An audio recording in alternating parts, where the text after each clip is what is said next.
lung, kill the stress to the head. I'm tryna do more for the soul, way less for the bread. Yes sir, I take pack to the lung, kill the stress to the head. I see the things that they do way less than they said. Cause it's a war on the real, baby, look outside. A war on the real, baby, look out. Cause it's a war on the real, baby, look outside. A war on the real, baby, look out. Cause it's a war on the real, baby, look outside. A war on the real, baby, look out. Cause it's a war on the real, baby, look outside. A war on the real, baby, look out. Can't be a real, might get you canceled. The whole system need to dismantle. Coppers treated like the utmost wanted. Tryna rule the block but don't know what goes on it. News got a story with a new take on me. Carrying out the window with the screw face on me.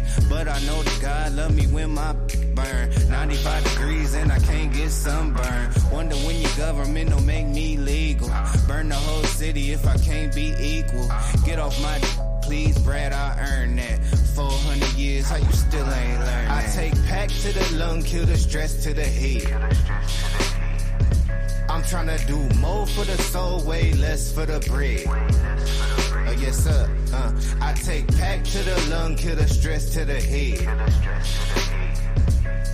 I see the things that they do way less than they said.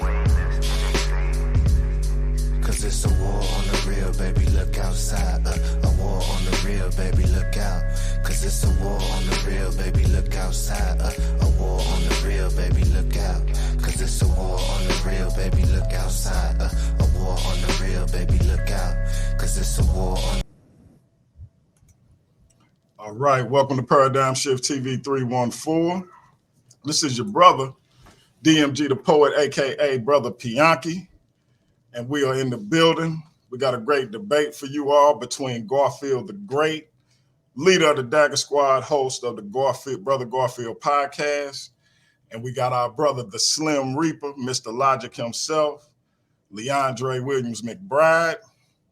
And we're going to get this in. The question is, did Abraham exist? Before we get to the brothers, let me do my usual spiel. Let me say hotep. To my Kemetic brothers and sisters, let me say shalom. To my Israelite brothers and sisters, let me say God bless. To my Christian brothers and sisters, let me say Islam. To my Moorish brothers and sisters, let me say assalamu alaikum. To my brothers and sisters in the NOI, let me say peace. To my brothers and sisters in the nation of gods and earth, them 5%ers. Let me say what's up to my atheist brothers and sisters. Let me say what's up to all my Abo brothers and sisters. And finally, let me say Jumbo to the rest of my brothers and sisters throughout the African diaspora, be it here in the wilderness of the United States of America or beyond. Y'all know I say that greeting for one reason and one reason only. It's because if you black, I'm with you, and I hope you with me. Our different ideologies should not keep us from uniting, and we can disagree without being disrespectfully disagreeable, and we can have unity without uniformity. With that being said, my brother Leandre, it's on you. Let's get this in. Did Abraham exist? All right, it's my time. The time is 15 minutes. It'll start when you start. All right, can you hear me? I can hear you. All right. So my name is Leandre McBride. And the entire reason I took this debate was that a few months back, I was hosting a live with Brother Garfield, and he made a statement that I thought was amazingly ridiculous and illogical related to the historicity of Abraham. As someone who's been trained in logical methodology, my ears perked up as I heard Garfield make an illogical argument from ignorance related to the existence of the biblical figure Abraham. And that's why I'm here today. As a matter of fact, hang on, Pete, can you, I need to share my screen. Can you? Yep. Here we go.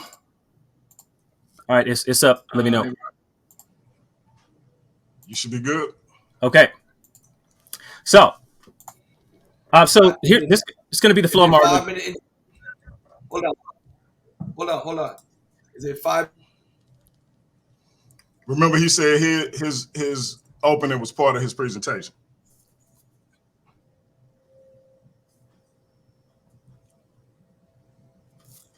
We both got to introduce ourselves. Oh, you wanted to do yours along with? I got you. I got you. Okay. Well, that's fine. I'm happy to pause here and let Garfield do his, and then I can continue after. Yeah, I got your time stop. Okay.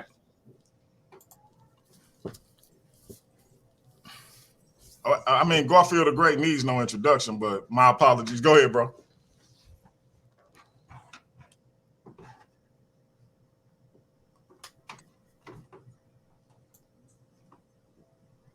Garfield, it's on you.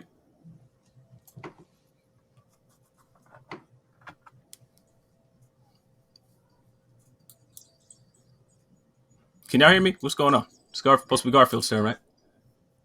Yeah. Garfield, it's on you, bro. My apologies. I thought we was jumping right into his presentation. Hold on. He got to introduce himself to the audience. Then I got to introduce myself. It's a 5-minute intro, and then after that, you do your 15 minutes. Okay. My intro is done. You can take over now. Yeah, that's what we were saying. His intro is complete. We gonna let you do yours. All right, cool. All right.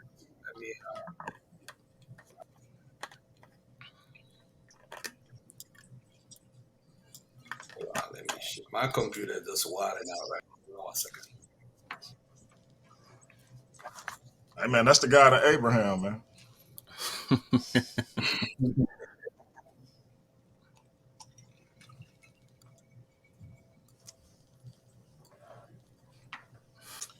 And while our brother fight with the God of Abraham over his computer, I just want to say thank you to the brothers for coming on the channel, particularly the brother Garfield, who has one of the biggest stages in our community, gracing my platform, Leandre, who is studying multiple fields, getting multiple degrees, taking time out of his schedule.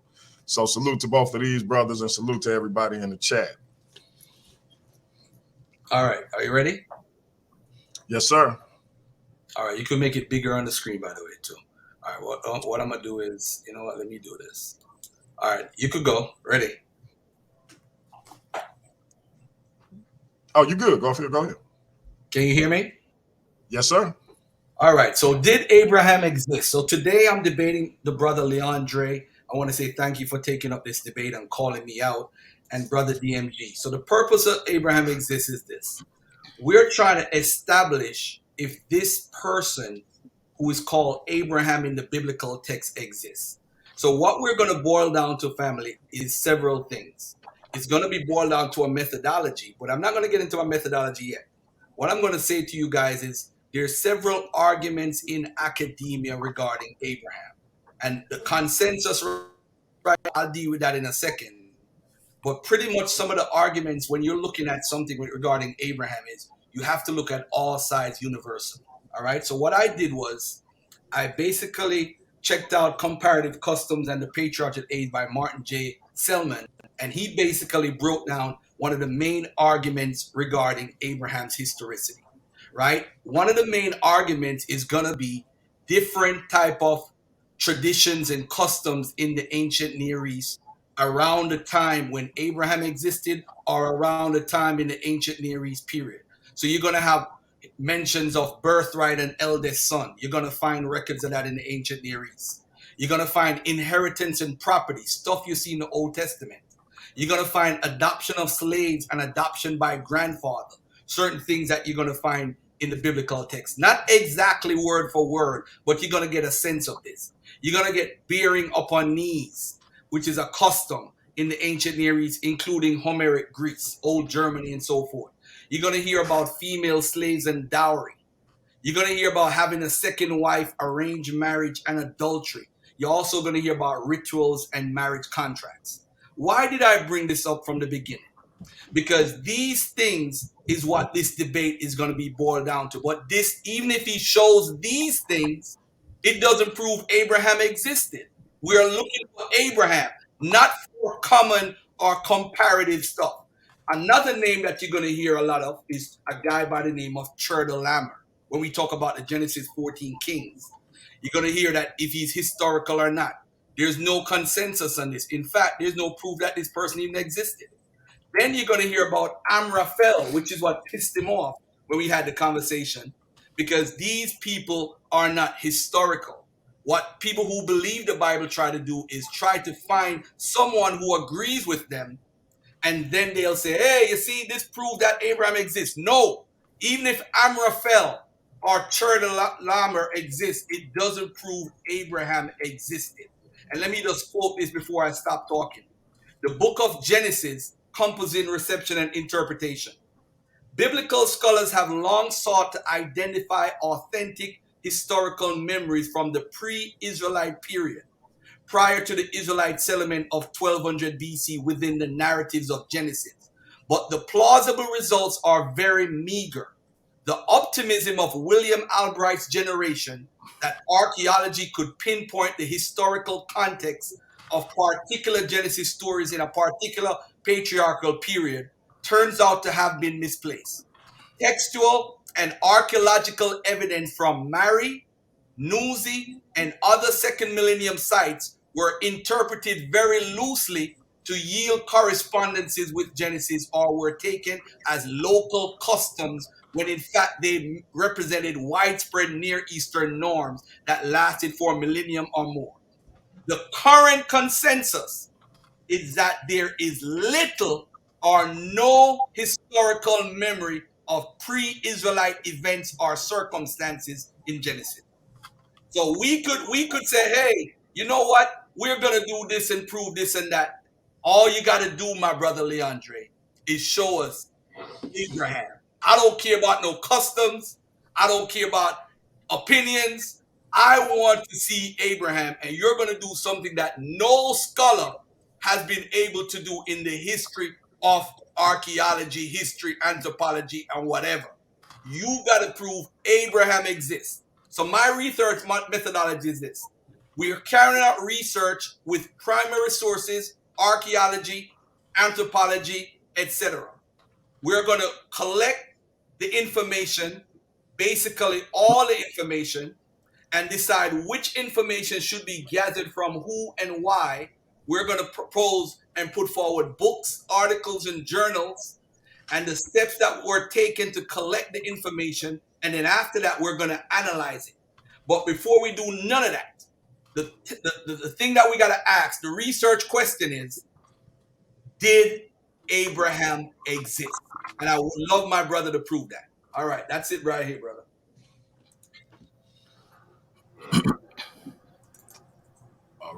All right. So that was Brother Garfield opening.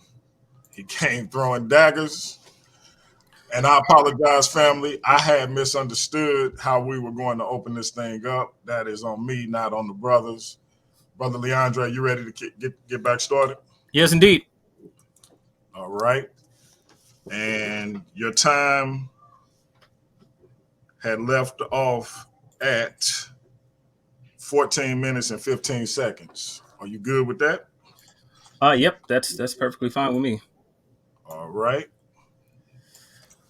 Time to start back when you start. So now what we're going to get into the flow of the argumentation. So I'm going to go over the burdens that each of us has to prove. Contrary to what Garfield said, I not only have to prove or give evidence that would lead to the conclusion that Abraham existed, but Garfield, in an actual debate, actually has to give positive evidence for believing that Abraham did not exist. And so we're going to go over some of that and why I thought the reasoning was fallacious in the first place.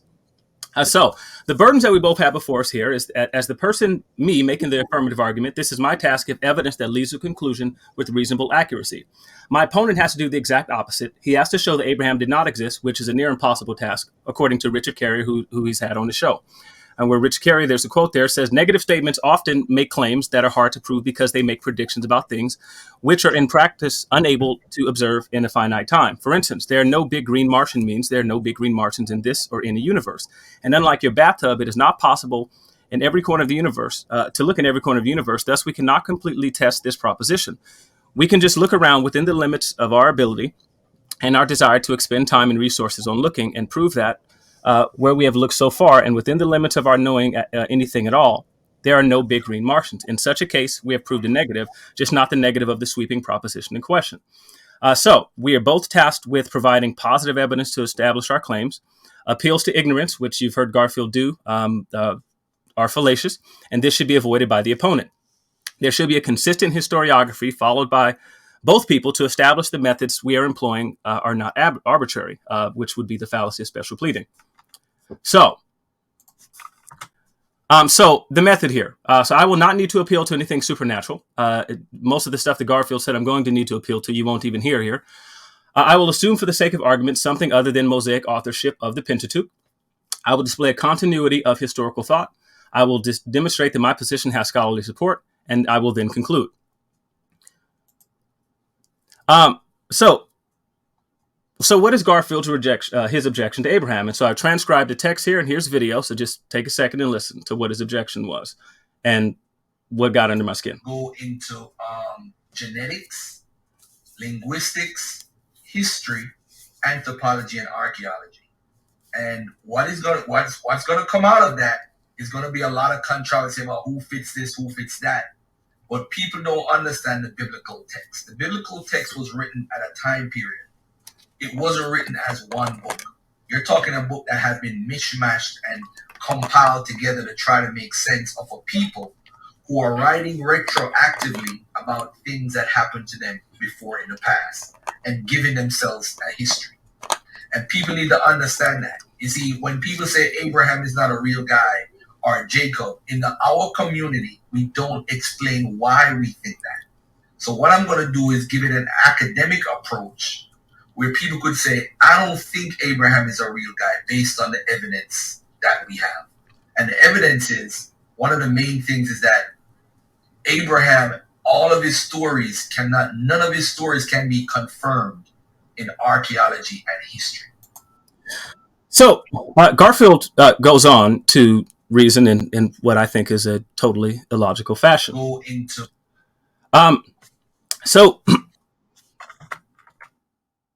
let's see. So the position that Garfield has taken is wholly illogical. He has openly stated that due to a lack of evidence for Abraham's existence, that we can move to saying that Abraham did not exist. In logic, this is known as the fallacy of the argument from ignorance. So this is fallacious reasoning. To say that Garfield's reasoning is fallacious is to say that it lacks proper order of thought. Whenever reasoning is fallacious, we should not be persuaded by the argument as it stands, as the premises do not support the conclusion. As the slide here from a logic textbook tells you, we can divide reasoning into those cases that are cogent and thus should be persuasive, and those that are fallacious and therefore should not be persuasive. Cogent reasoning must satisfy three conditions. It must employ arguments whose premises provide good grounds for their conclusions. That is, it must be deductive. It must use deductively or inductively valid arguments. 2, the premises must be warranted, acceptable, or the reason to the reasoner question, and the premises must contain all the relevant information known to the reasoner. Fallacious reasoning is just reasoning that is not cogent, which means that either 1, it does not provide sufficiently good grounds for its conclusion, or 2, it employs unwarranted premises, 3, or it ignores or overlooks relevant information. And so we're going to get into a deductive analysis. We're going to look at his argument for validity and soundness. And a deductive argument is one in which the premises are intended to guarantee the conclusion. A valid argument is one in which it is necessary that if the premises are true, then the conclusion is true. With this in mind, think through the argument that Garfield has put forth. Because we lack archaeological evidence, can it be said necessarily that there is no figure such as Abraham? Even if there was no evidence of Abraham, you cannot logically say that Abraham did not exist. And this is something that's brought out by David Fisher, who writes in a book called The Historian's Fallacies, that the fallacy of the negative proof is an attempt to sustain a factual proposition merely by negative evidence. It occurs whenever a historian declares that there is no evidence that X is the case and then proceeds to affirm or assume that X is not the case, that not X is the case. A simple statement that there is no evidence of X means precisely what it says, no evidence. The only correct empirical procedure is to find affirmative evidence of not X. So when Garfield says that there's no evidence of Abraham, you cannot logically, according to historians, say that Abraham did not exist. The form of Garfield's argument takes the following form, which I've written out in a logical syllogism at the bottom. 1, he assumes, even though it's not listed there, it's an enthymeme, which makes his argument already problematic, that an ancient historical figure will have left behind archaeological evidence if we are to say that they existed. His second premise is that Abraham did not leave behind archaeological, for example, evidence. 3, therefore we can say that Abraham did not exist. This reasoning is fallacious and should not be persuasive to reasonable people. Another logic book, which I have sitting here on my shelf, details further this argument from ignorance. Says, if some proposition has not yet been proved to be true, we are not entitled to conclude that it is false. Many true propositions have not yet proven to be true. The fallacious appeal to ignorance crops up in science when plausible claims are held to be false because evidence for their truth cannot be provided.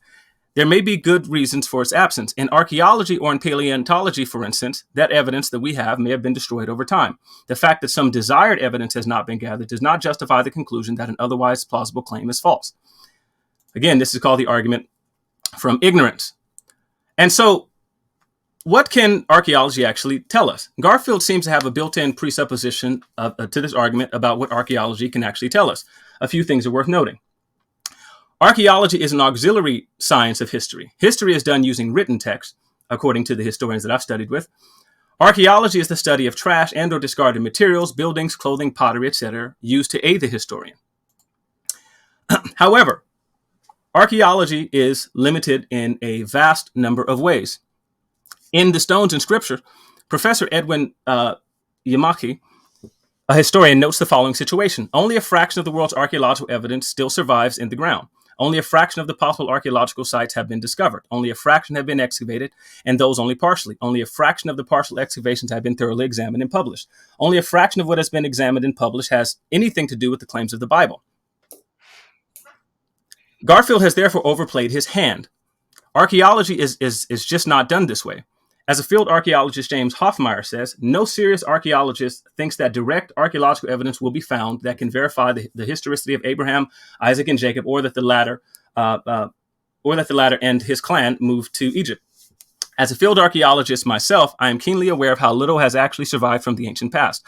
Owing to natural forces such as moisture in many forms, deflation and earthquakes, as well as human impact in the form of later occupation in ancient times, reusing earlier building materials, human destruction, war and burning, and modern development, urban and agricultural, realistic expectations about what archaeology can and cannot do for biblical studies must always be kept in mind. So unless archaeology has everything, it cannot be said that it cannot be used to say what did not happen. Even scholars critical of the biblical account note that archaeology itself is not unbiased, is incomplete, and will forever remain incomplete. Kenneth Whitelam, who wrote an entire book critical of the biblical account, says, yet once again, although survey and excavation data are fundamental for the study of Palestinian settlement, unfortunately, but inevitably, we are faced with a series of partial texts. They're partial partly because not all subregions have been surveyed on the same level of 5 minutes left. 5 minutes left. And partly because the new data generated by this switch in strategies from tell-centered archaeology is only just the beginning to be exploited in historical synthesis and the generation of new hypotheses. Moreover, however, the partiality is governed by political and theological assumptions which undermine the design or interpretation of such projects. So, and he ends up saying that the historian will always be faced with partial data, however extensive the archaeological work might be. So what do we have in archaeology? According to archaeologist David Graves, around 7,000 sites have been found in Israel. Around 4,200 sites have been surveyed. Around 150 sites have been excavated. Of the 150 excavated sites, they have not been completely excavated. Around 26 are major sites, and rarely any of the ones that have been discovered and excavated have actually made their way into the public sphere. So, but Garfield isn't wrong about everything. We do need to understand what sort of literature we're looking at when we look at the Bible. And so when we look at the scriptures, we see evidence of a historically minded people. So what exactly does the evidence show? So there's an undeniable presupposition that I think both Garfield and I share. Whether a text is history depends on what its author meant. And that's from Baruch Halpern, a historian. What's that? A historian. What's that? Okay. Speaking of Genesis specifically, Old Testament scholar John Van Sitters tells us that first, related to Genesis specifically, it is a work about ancient times, an archaeologia, a particular genre of early historiography that served as prologue to the national traditions of many states and people. As such, it shares certain characteristics with the works and must be understood at the outset of any study of the books. Secondly, it is the work of an ancient historian who shared with antiquity certain understandings about the tasks that are reflected in the nature of his writing.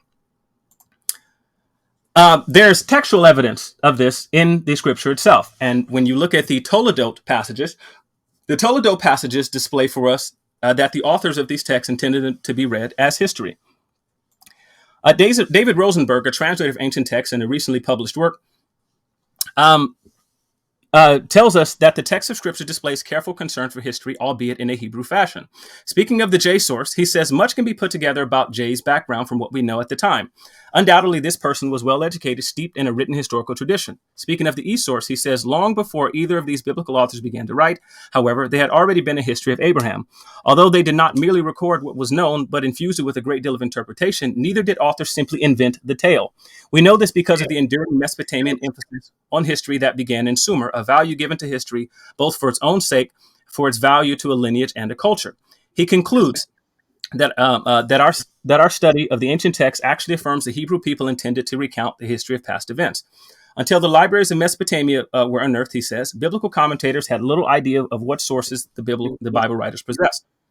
It was assumed the biblical authors were provincial, and for this reason the stories of Babylon, Babel, and the flood, Eden, and Sodom, and even the cutting of the covenant with God had been described as forceful and even ironic, but still naive, unaware of earlier history. Now we know something different. We know that the biblical writer sat among archives that contained cuneiform tablets. Even within the text of the Old Testament, specifically related to and about the stories of Abraham, we see evidence of ancient creeds and anamnesis in the biblical text. And you can see these in Deuteronomy chapter 26, for example, and in the book of Joshua. As the philosopher of history and historian says, the children of Israel turn out to be unique in a further sense. Therefore, for they stand alone amongst the people of the ancient world, in having their story of their beginnings and their primitive state as clear as this in their folk memory, and having traditional connections reaching back to such a simple stage of things. The memories of ancient Sumer did not reach behind the origin of the state. The Hittites did not tell stories about it before they had entered Asia Minor. And the ancient Greeks seem to have lost their connection with their own remoter antiquity. Other people seem to have been able to imagine for themselves an ancestry consisting of gods and heroes, though their tradition did not quite tell them what happened before or after that. Israel retained some remembrance of the missing stages. However, this might be affected by the aberrations to which the folk memory is subject. This, people said, a wandering Aramean was my father, and much of the work of archaeologists supports rather than undermines this tradition. And you can see even present scholarship supports this view that the Hebrew people were reconnecting with a past history. And so you could see from Kelly, you can see from Hendrik Bosman, that you can see from Cody, and that you can see from J.R. Lundboom. And for the sake of time, we won't get into all of those. The impact of the ancient creed statements is this, that the evidence for this early attitude to the past events and documents are much older than our Old Testament. I'll hold off till the next time. And that's time. Finish your thought. Documents which may have been provided to the basic pattern for the Pentateuch. The first is an ancient cultic formula, which is in the text, a kind of creedal statement to be repeated at the harvest pilgrimage festival after people have presented their offerings to the priest and had set them down before the altar. What they were instructed to say was by no means the kind of things that one would have expected on such an occasion. All right. And now y'all know why I call him the Slim Reaper. It just ain't because he bony. So, because he bring that scholarship. My brother Garfield, are you ready?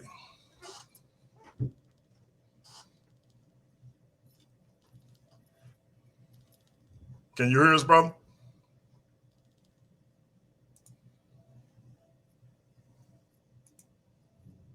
Garfield, can you hear us?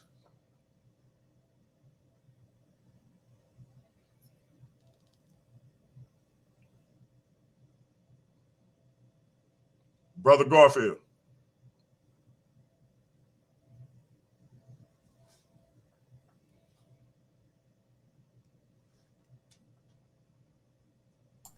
Well, to keep from having dead air, I'm happy to continue until he pops up.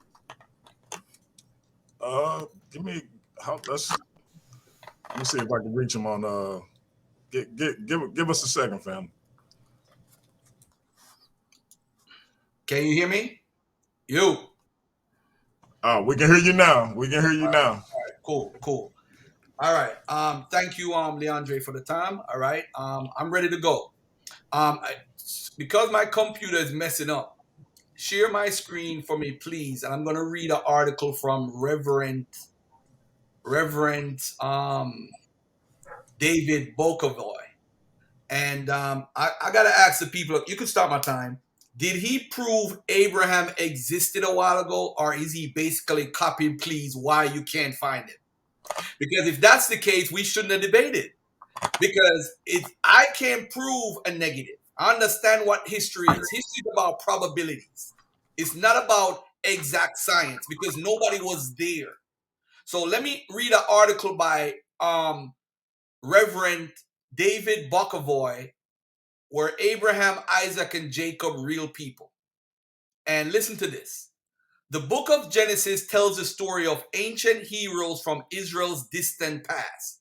It describes the adventures of men and women who struggled to define their relationship to divinity, as well as their place within a hostile world. But were the patriarchs Abraham, Isaac, and Jacob real historical figures? From the perspective of historians, that is a question we simply cannot answer. Unlike other biblical stories, the patriarchal narratives contain almost no connection with known historical events that historians can substantiate through other sources. Meaning, my brother Leandre cannot provide any evidence at all. There's nothing he can provide to prove that Abraham is real. Right now, this is just dead ear. We're just going to be talking for the sake of talking for the rest of the day. He cannot prove it. So when it comes to a person such as Abraham, we simply don't have any empirical evidence that he was real. None. There's little doubt that the stories concerning these figures, at least in part, derive from oral tradition. The written sources that appear in Genesis cannot be dated earlier than the 9th or 8th centuries BC. These sources were originally written and Hebrew did not exist as a written language until around the 10th century BCE. The internal chronology of the Bible indicates a date of around 2100 BCE for Abraham and approximately 1876 BCE for Jacob. All right. So let me move on from this article, and you have my stuff on the screen, all right? Yes, sir. All right. So Abraham right now and the consensus. I'm not appealing to authority, but I need to let the audience know that I'm not an expert. So I have to rely on experts. Most of the times we have to rely on the consensus to see where academia is at. Where academia is. Outside of how we feel towards Garfield or my brother Leandre. All right. On the historicity of Abraham, what does the consensus of scholarship says? There is a strong consensus among modern archaeologists and historians that the Abraham of the Bible was not a real historical person. The following is a short selection of important historians who have published during the 21st century on the subject of Abraham in history. Wayne Pittard in Before Israel. The ancestral narratives provide little data about the background to Israel's emergence as a nation. Their function was theological rather than historical. Lawrence E. Steger in Forging an Identity. There are many reasons to be skeptical of the stories of the patriarchs as historically accurate accounts of the lives of Israel's progenitors. Indications within the narrative suggest they had a substantial prehistory as oral literature.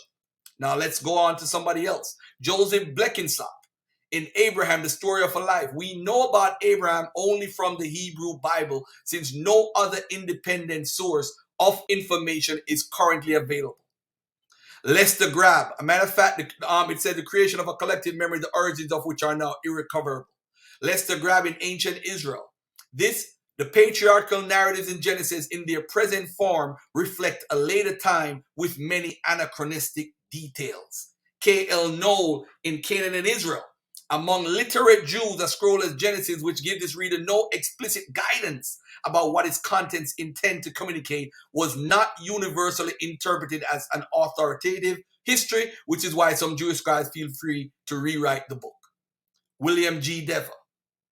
After a century of exhaustive investigation, all respectable archaeologists, let me repeat, all respectable archaeologists have given up hope of recovering any context that would make Abraham, Isaac, or Jacob credible historical figures. Is Garfield making this up? No, he's not. I could go on and on with the consensus. But let's look at Abraham in history in context. And my brother, he laid out a very good methodology, but the issue that we have today is we have to prove historicity.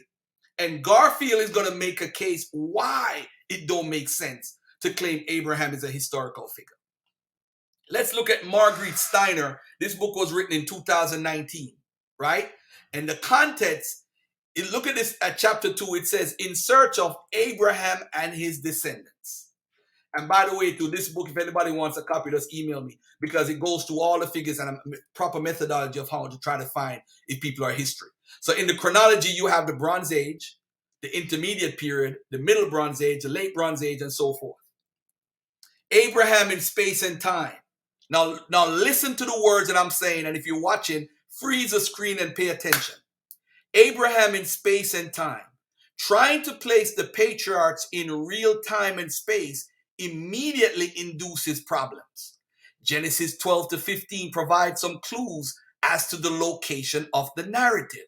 First, there is the name of Abraham's home city, Ur of the Chaldees, and that of his destination, Haran. The name of Abraham's promised land is Canaan.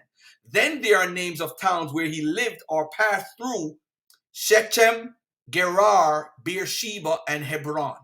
However, in a superficial look at these towns reveals that they flourish mostly in periods other than those in which the Abraham narrative can be placed. In other words, ladies and gentlemen, Beersheba never existed at the time when wasn't a city at the time Abraham supposedly lived. Gerar with Abimelech, he couldn't have gone there because it never existed at the time. As a matter of fact, the Philistine wasn't in the neighborhood until the Iron Age period, which is after 1200 BC or around 1200 BC. Abraham is supposedly from 2000 to 1800 BC, depending on which scholar you listen to. So obviously already we have suspicion of the people who are writing the text. So this is what I have to show now. How do you reconcile this, my brother Leandre? Because you have a guy that's writing retroactively, like I said on that video. The city of Ur is located in southern Mesopotamia and was excavated by Sir Leonard Woolley around the 1920s. Watch this, family. Pay attention. The city flourished at the end of the third millennium. The end of the third millennium is 2000 BC. The end of the third millennium is around that time period. But watch this. It was deserted after that period. Now, when did people start living in Ur again? In the 7th and 6th centuries BC, Ur was inhabited by who? The Chaldeans, who fought many fruitless wars against the Assyrians and the Babylonians. Now look at what happened with Chaldees now, Ur of Chaldees. The place in the 6th century BC, King Nebuchadnezzar rebuilt the city on a grandeur scale. What does that mean? That means he built it up so good, it was a huge city now. So everybody in the area knew of Ur of Chaldees.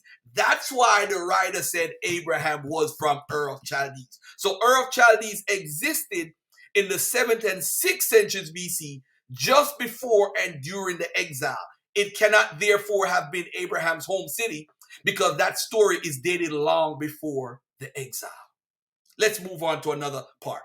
Haran has the same problem. The town is identified with Haran in North Syria, which is an important trade center, both in the 3rd millennium and in the Neo-Babylonian period. So Canaan is another thing. So ladies and gentlemen, what you do, you look at these cities, and what happened is these cities are what?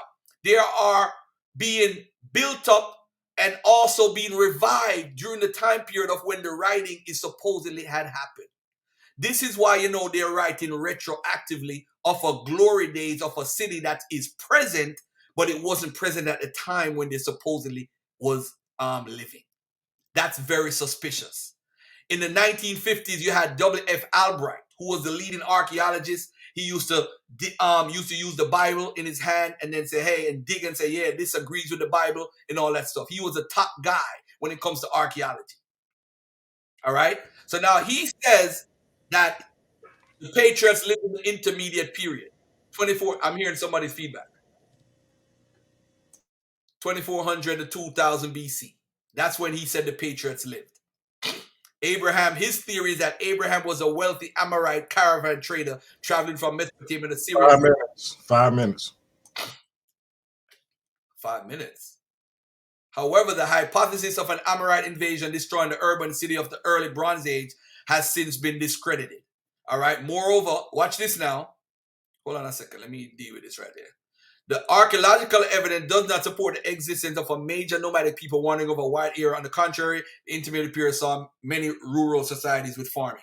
When we go to the Middle Bronze Age, we have another problem. We have the Mari text, we have the Hammurabi text. And what happened is in the Nuzi text, we have a barren woman was obliged to give a female slave to her husband to give birth in her place, as in the story of Sarah and Hagar. That puts the Middle Bronze Age setting of the stories in jeopardy, because Abraham is supposed to be from way before. So using the Nuzi text, don't confirm, is just showing after when Abraham's supposed to have lived. Then look at this now. It also has been posited based on things that were earlier seen as anachronisms in the biblical text, that the patriarchs lived in the early Iron Age. How could he live in the early Iron Age? The Bible is putting him in 2000 BC. Examples are the mention of the Philistine king of Gerhar and the presence of Arameans. Both peoples, Philistines and Arameans, have only been identified in the region in the Iron Age, a setting of the patriarchal stories in the early Iron Age. Did Abraham live in the 1200 BC or 1000 BC? Come on, family. Let's start thinking. Then you also have T.L. Thompson and so forth. But anyway, ladies and gentlemen, what we find is that you had scholars like Finkelstein, Siebelman, who started talking about when the writing was and when Abraham existed.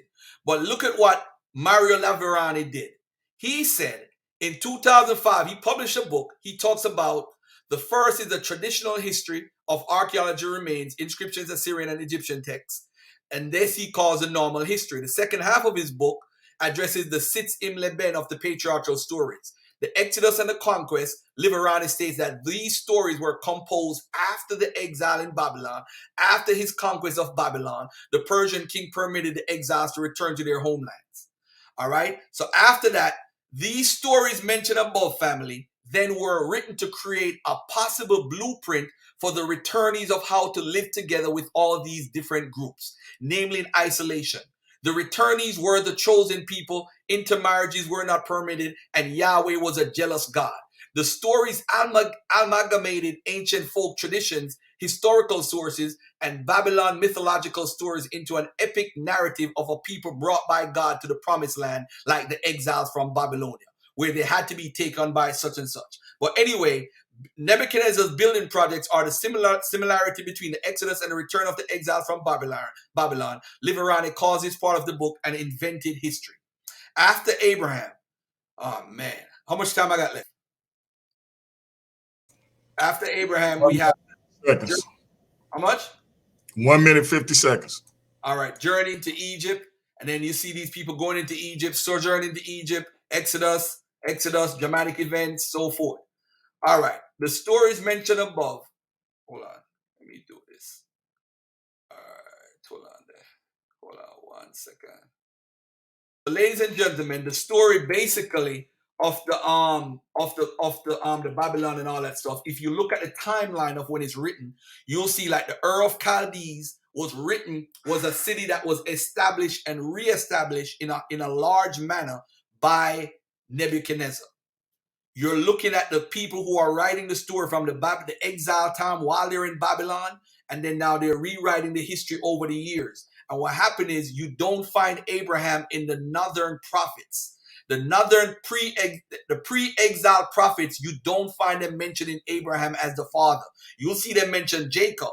They don't mention Abraham as the father. They come from Abraham.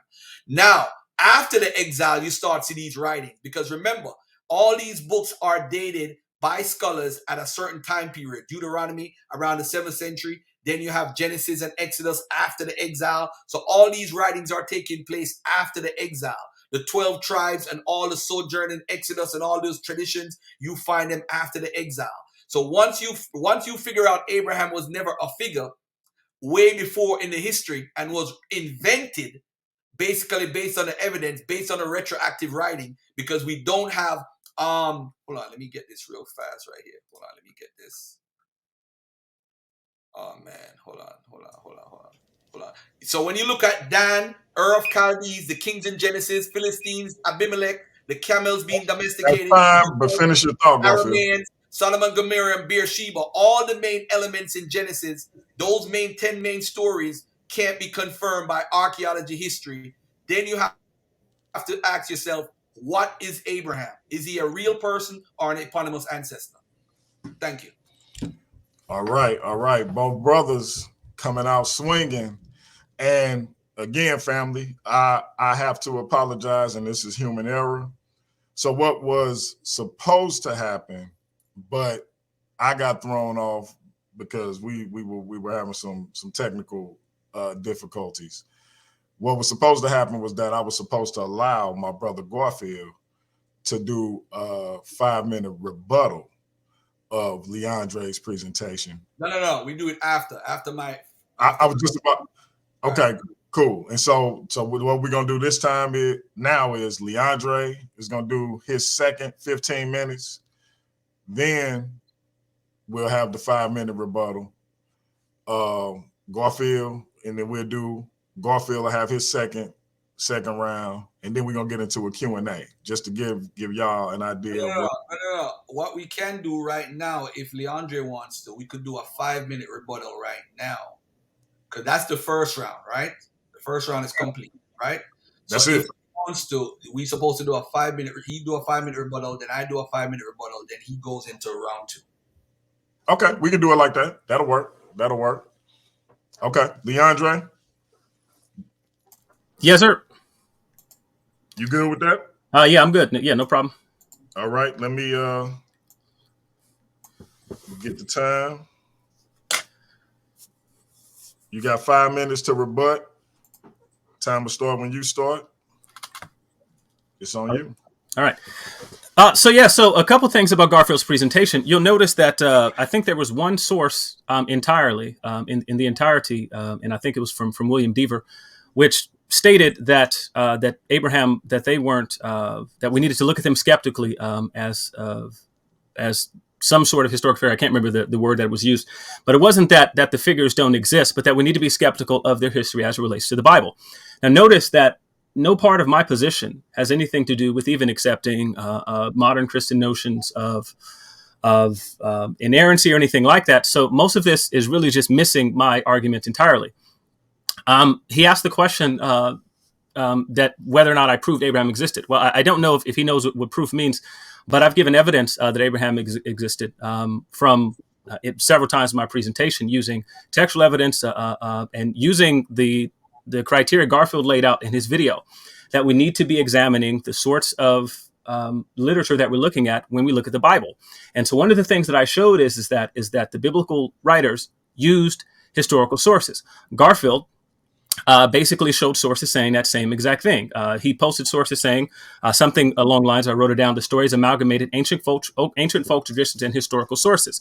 That means then that what you have, regardless of the date of composition, which he spent a lot of time talking about the date of composition, which is irrelevant to the subject of whether or not Abraham existed. It entirely does not matter.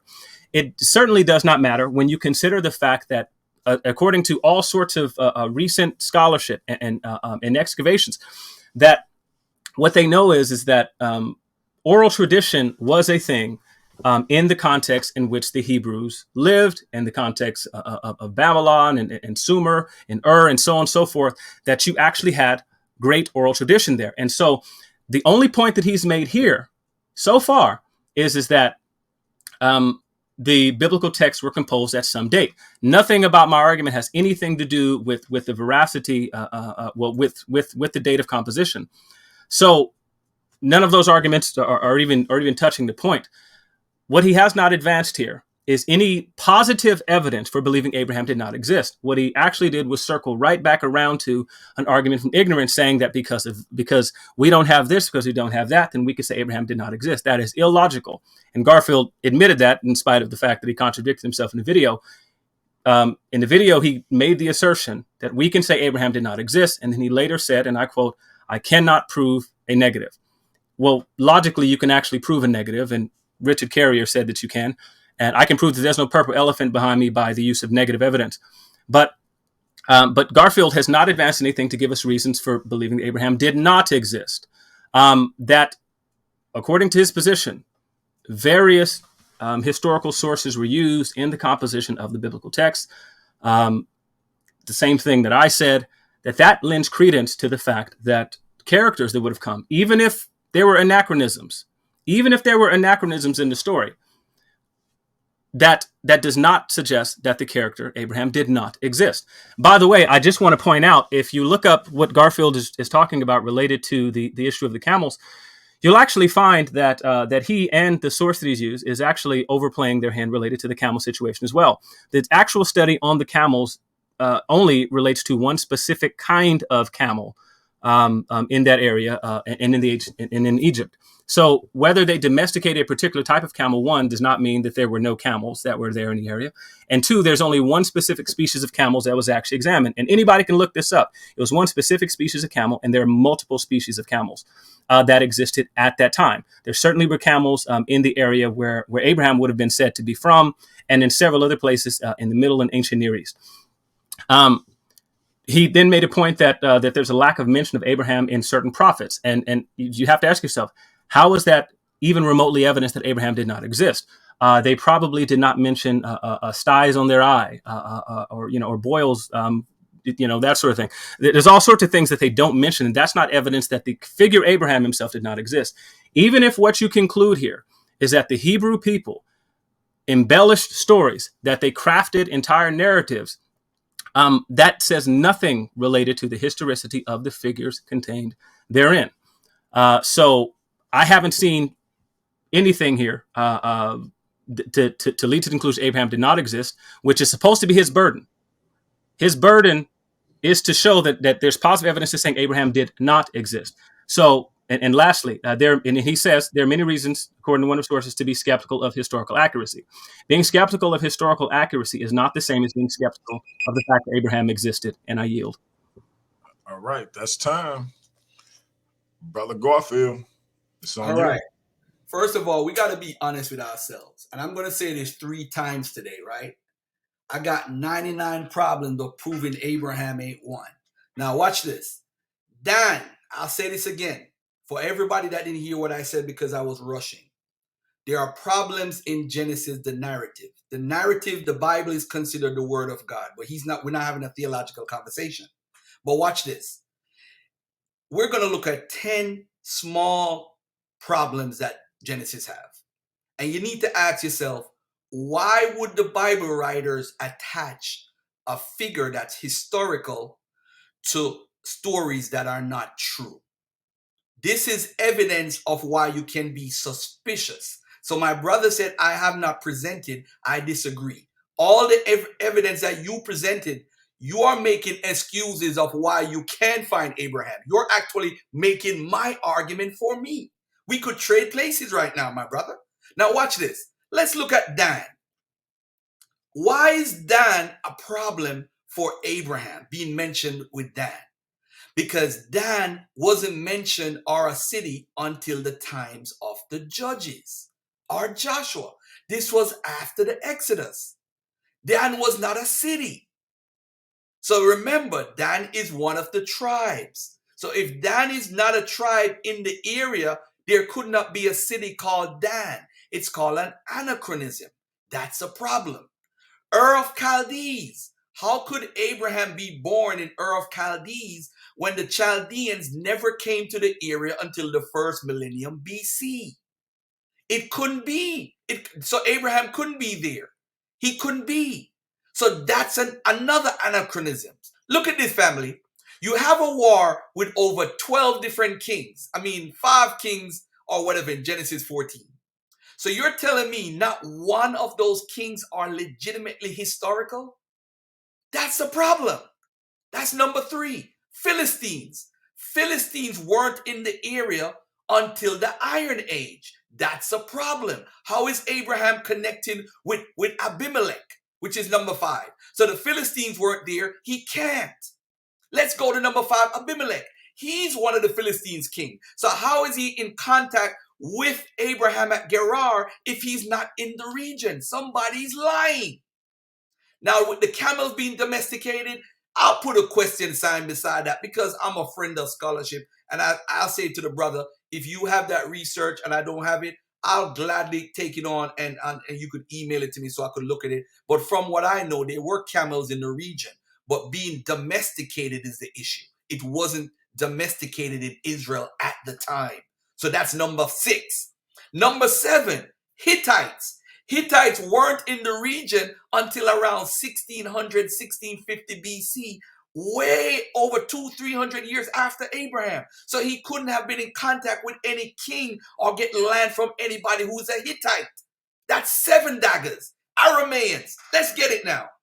There were no Arameans in the area because the Amorites, who were absorbed into Arameans around the 1200 during the Iron Age, because you have Aramean kings who defeated the Israelites or beat them up. That's why you get the Teldan steel for David. All right, so that's 8 daggers. Sodom and Gomorrah never existed. Never existed, but we're told that his brother or his family member Lot went to deal with it and they were turned into salt. Beersheba didn't exist until the Iron Age. How is he finding Beersheba? And also, there's a double-edged story where Isaac is the one that actually found Beersheba and Abraham found named Beersheba. So let's make it up. So at the end of the day, family, those are 10 daggers. And I'm going to repeat these 10 daggers later on in my next round. And in my next round, I'm going to do a cross-comparative research showing what eponymous ancestors are. Because that's all I could provide evidence of Abraham being. He's just a part of the milieu of the ancient Near East where people write stories about people and just add them on just to present what's called an etiology. Etiology is showing a creation or where you came from, your origins. So Abraham is a tradition for the people in the Hebron, in the Judah era, because the Bible is being written from a Judean perspective, not from a northern perspective. That's why the northern prophets, pre-exilic prophets, don't know Abraham.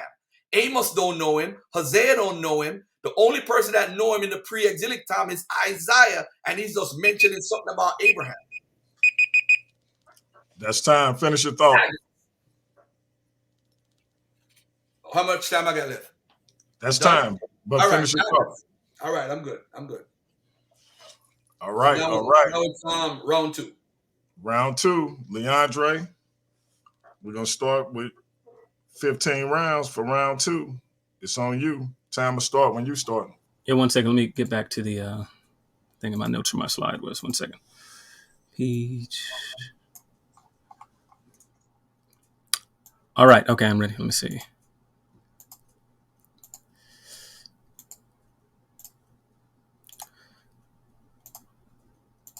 All right. It's okay, there we go. So, in spite of Garfield saying repeatedly that I presented no evidence, I've actually given loads of textual evidence using the methodology that Garfield listed before, so we'll get back into it. Present scholarship supports the view that Hebrews are looking back to past events using the cultic credo formula as evidence. And for example, an examination of Deuteronomy 26:5, the text is described as by Kelly as one of the Old Testament clearest and perhaps most ancient confessions that explicitly presents a historic connection. Hendrik Bosman says the same thing of Deuteronomy 26:5-11. He said it is a creed and a synthesis between old patriarchal traditions. The same thing is said by Lundbaum. He said Deuteronomy 26:5-10 is a tightly knit creed, giving further evidence that what they were doing was reaching back into history. And then Cody, even though Cody does not regard the Deuteronomy text as a creed, he regards it as an anamnesis. Nevertheless, an anamnesis means that the Hebrew people believe their literature to be history. And he says in its present ritual context, then Deuteronomy 26:5-9 is an anamnesis. Its recitation makes the offering a memorial of the past of divine acts, elicits gratitude to God for them, and leads to identification with them. Okay, wait a second. Where are we going? So the impact of the ancient creedal statements is as follows. The evidence of this early attitude of the past events in documents much older than our Old Testament, but preserved in the text. That is to say that what we have in the text, in spite of what day that it was composed or written down or put into handwriting, as if you were to write a history of your great-great-grandparents, using oral tradition. It doesn't matter the date of the composition. What matters is is whether the figures existed. It says documents which may have been provided the basic pattern for the Pentateuch. The first is an ancient cultic formula, which we just examined, a kind of creedal statement to be repeated at the harvest pilgrimage festival after people have presented their offerings to the priest and has set them down before the altar. What they were instructed to say was by no means the kind of things one would have expected on such an occasion. What the creed means for us, that the Hebrews were to recite and accept the reality of an event and the existence of persons. The event was to give a reason for the present and future actions, that the Hebrews were to recount the events of the people that led to their present state and to guide present and future actions, including a telos, has led many scholars to conclude that what we are looking at is an ancient creed about the historicity of events. Grace Karen says, in Hebrew thought, there was a one-cycle view of history. That is to say, that what we're getting here is that the Jews viewed their present state and things that were going to happen in the future as one long story, not as Garfield presented before when he talked about literature. We know that the Hebrews were actually intending to write history. And we're going to look at further evidence of the historicity. Said the Jews viewed history as one grand cycle, beginning with the golden age of mankind, where everything was good, and an eventual return to such a time and state of being. That is, there is no separating what the Hebrew people thought of their past, their present state, or their future. This formed one entire story. The fact is, however, they did not write history in a 21st century style, but they nevertheless attempted to recount past events that had present for them and future implications. The Hebrews held that they were reading history. Old Testament historian Dr. Tramper Longman tells us the literary structure and selection of the stories intend more than a simple report of past actions. They become paradigmatic for the behavior of later generations of God's people as they respond to the promises of God. Dr. Longman tells us that the text related to Abraham read like an ancient historical account should. Without question, the main purpose of the patriarchal narratives is theological, which Garfield has said numerous times, and he thinks means that what we're not having here is history, as they present a revelation of the nature of God and of his relationship to his human creatures. At the same time, however, they're just as clearly intended us to think of this revelation as taking place within history. Theologically is inextricably intertwined with actual events in the patriarchal materials. To state this concept in a different way, the genre we are dealing with is theological history, but it is history nonetheless. The adjective does not undermine the noun. One cannot conceive of the original audience as thinking of Abraham as either as other than a real person, or of his movement from Ur to Haran to Canaan as other than a real journey. It is inconceivable that the authors of Genesis intended the audience to think that these persons and events were other than real. Scholars who use a term like saga, fiction, or folklore to describe the genre of the patriarchal narratives are therefore not so much telling us about the actual genre of the text as they are expressing their own lack of confidence, for whatever reasons, in the historical reliability of the materials. That is, they're making what they consider to be an objective assessment of the text's historicity. They're not seriously dealing with the question of genre, with the question of how the text was intended to be read. The Jews therefore saw history as a progression. As Herbert puts it, the whole panorama of history was still basically the story of the promise. The literary evidence makes this clear. As John Bright explains regarding the history of the ancient texts, the view that they were not doing history is losing steam. It has become increasingly evident that a new and more sympathetic evaluation of the patriarchal traditions is called for. The conclusion is not reached on dogmatic grounds, but because of the various lines of objective study that have played upon the problem and forced revision of previously held notions. It was easy, therefore, in the absence of an objective frame of reference for evaluating traditions, for men to doubt the historical worth of documents so far removed from the events which they tell. And Garfield has repeated this numerous times. He keeps talking about the date of composition when it is not relevant to the historicity. That this situation has radically changed hardly needs to be said. Dozens of sites have been excavated, and as material and inscriptional remains have come to light and have been analyzed, the patriarchal age has been illuminated in a manner unbelievable. We now have texts by the literal tens of thousands contemporaneous with the period of Israel's origins. Important among these are the Mari texts of the 18th century, some 25,000. I doubt Garfield has read them all. The Cappadocian texts of the 19th century, many thousands. I don't think Garfield has read them all. Thousands of documents of the first dynasty of Babylon, 19th to 16th century. The Nuzi texts of the 15th century, several thousands. The Alaka texts, the Alak texts of the 17th and 15th centuries, the Resh Shamra texts, 14th century, but containing much earlier material, the extrication texts and other documents of the Egyptian Middle Kingdom, 20th to 18th century, as well as many others. Further, he states The fact that the documents, though centuries later in time, reflect authentically the milieu of the age of which they tell has brought an increased appreciation to the role of oral tradition in the transmission of the material. That much of the literature of the ancient world, epic tales, traditional lore, legal and liturgical materials, was handed down orally is universally recognized. It can hardly be doubted that J and E transmit material drawn from the common stock of the ancient traditions. And would you know that the J and E sources, according to people who hold to the documentary hypothesis, are the particular texts containing the stories of Abraham. So you cannot just say that because of the date of composition that what they're talking about the historical figures, that the historical figures didn't exist. That again is a logical fallacy. Abraham also fits the time period very well. And so, for example, we read, like the patriarchs, most of the prophets associated with the Mari documents were of West Semitic stock as revealed by their personal names and their idiom. Personal names were a sort of ethnic calling card in antiquity. And such names Abraham, Ishmael, Laban, Leah, and Jacob were current at Mari. The name Jacob is to be found in Akkadian documents from other sites as well, from the 19th to the 17th centuries BCE. And again, this requires no loose reading of the text. The name type Abraham is also attested as example, which is Abishar. Abarana appears in the 19th century Egyptian execration text. That's A.R. Millard, which is one of the sources Garfield pointed to before. What a treat that he cited that one. Abarama appears in Dilbat, circa 1900 BCE, and that's George Barton. The personal name Abraham is found also at Mari, Ebla, Ugarit, and Cyprus. If you factor in the activity of Abraham, then of course, there's a whole host of other things. But I don't even need to argue this because Garfield has readily admitted the amount of historically accurate data that we have in the text. So, but what are we to conclude? Just using the background or textual evidence only leads us to a likely conclusion. Daniel Bedford tells us that the biblical accounts reflect a story that was native in origin to the folklore memory of the Canaanite enclaves of the southern Levant, which lived on in the Hebrews. The Canaanite origin of these figures is now only dimly reflected, as most of the biblical stories about them took shape much later and served etymological needs felt by Israel in the first millennium BC. But these themselves were undoubtedly bona fide historical figures of the Middle Bronze Age. Daniel Bedford is no friend of the biblical account. And so what I've done here is I've actually compiled an entire list of scholarship that a lot of which are not actually friendly to the biblical account, who no less attest to the historicity of these particular figures.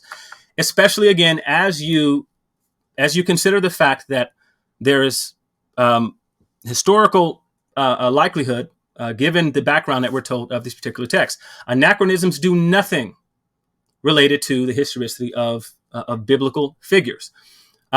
So what we have in the biblical text is a reflection of earlier past traditions that would have been passed down as oral traditions, not unlike various other histories that we know about. I can give you several examples that you can look up at any time you want to. If you want to study the history of pre-Socratic, I'm flying off the cuff here, the history of pre-Socratic philosophers, Pythagoras, Heraclitus, Xenophanes, 5 minutes. and any number of other people. The majority of what you have about these particular people is in written text with no archaeological data or anything else to back it up. And nonetheless, scholars accept that these were historical figures. So I'm not using even a remotely inconsistent historiography here when I'm talking about Pythagoras, Heraclitus. It could be Socrates. It could be Hesiod. It could be Homer. It could be stories about Homer, which were with the Iliad and the Odyssey, which were once said not to be historical events until sites were excavated, finding the city of Troy. And so it would have been equally as illogical to claim that because there was nothing to corroborate the story of Homer and Hesiod and his theogony, or the Iliad and the Odyssey, that we could say that the people didn't exist, whether we're talking about the authors or the stories themselves. We've actually found the sites of the king of Minos, which is where Manoah gets his name. The same thing with the Mycenaeans, and we've even confirmed certain things that have taken place in Troy. So, contrary to what's been stated, I've not actually just sat here and said, why we can't find archaeological data. I've actually used archaeological data to bolster the veracity of the claim that Abraham existed, and to say why it would be a reasonable conclusion to draw that Abraham did exist.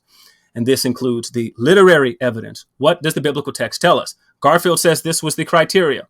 Garfield said that we have to look at the literature of the Bible to see what they were trying to communicate. And that's what we did. That was his standard. And so he said that that's what we needed to do. That's what I offered. So when we look at the biblical text, we see that the biblical writers were believing themselves to be communicating history. We see that they were compiling history. We see that they were working with a myriad of sources. Garfield all but admitted exactly that. So talking of anachronism is only evidence that there were later changes to the particular story, that which could have come about for any number of reasons, including giving someone a geography. If I talked about Native Americans, the phrase Native American is itself an anachronism if I'm talking about the past, because they were not called Native Americans, but 500 different names, at least 500 different names of different nations. So talking about an anachronism and Beersheba or Gerar, it means absolutely nothing. And it still does not serve as any sort of positive evidence that Abraham did not exist. So I believe that I've met my burden here today, and I will yield now and wait for a response.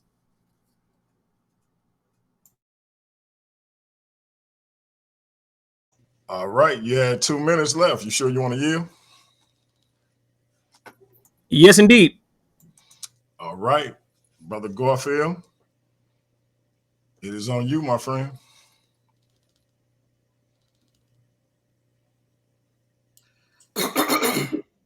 You can share my screen.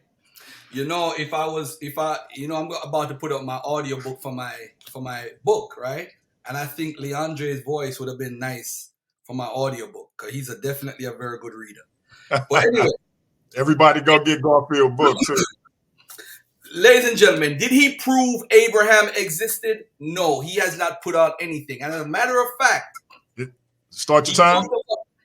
Start my time. As a matter of fact, the information that he talked about as far as the name Abraham in archaeology they have confirmed it in the movie, that documentary that Finkelstein did in 2001. They show that they found people with the name Abraham, but they don't match with the route that they took as far as traveling and so forth. It don't match with Abraham, so it didn't fit to the Abraham. So yes, that was a common name. All right. Now, as far as anachronism, I'm going to say this to everybody. If I'm writing a story about Abraham, remember, this is the word of God. I'm speaking theologically now, right? And this is the word of God. If it's being transmitted down that I had a war with 5 kings and those 5 kings didn't exist, what would you call that?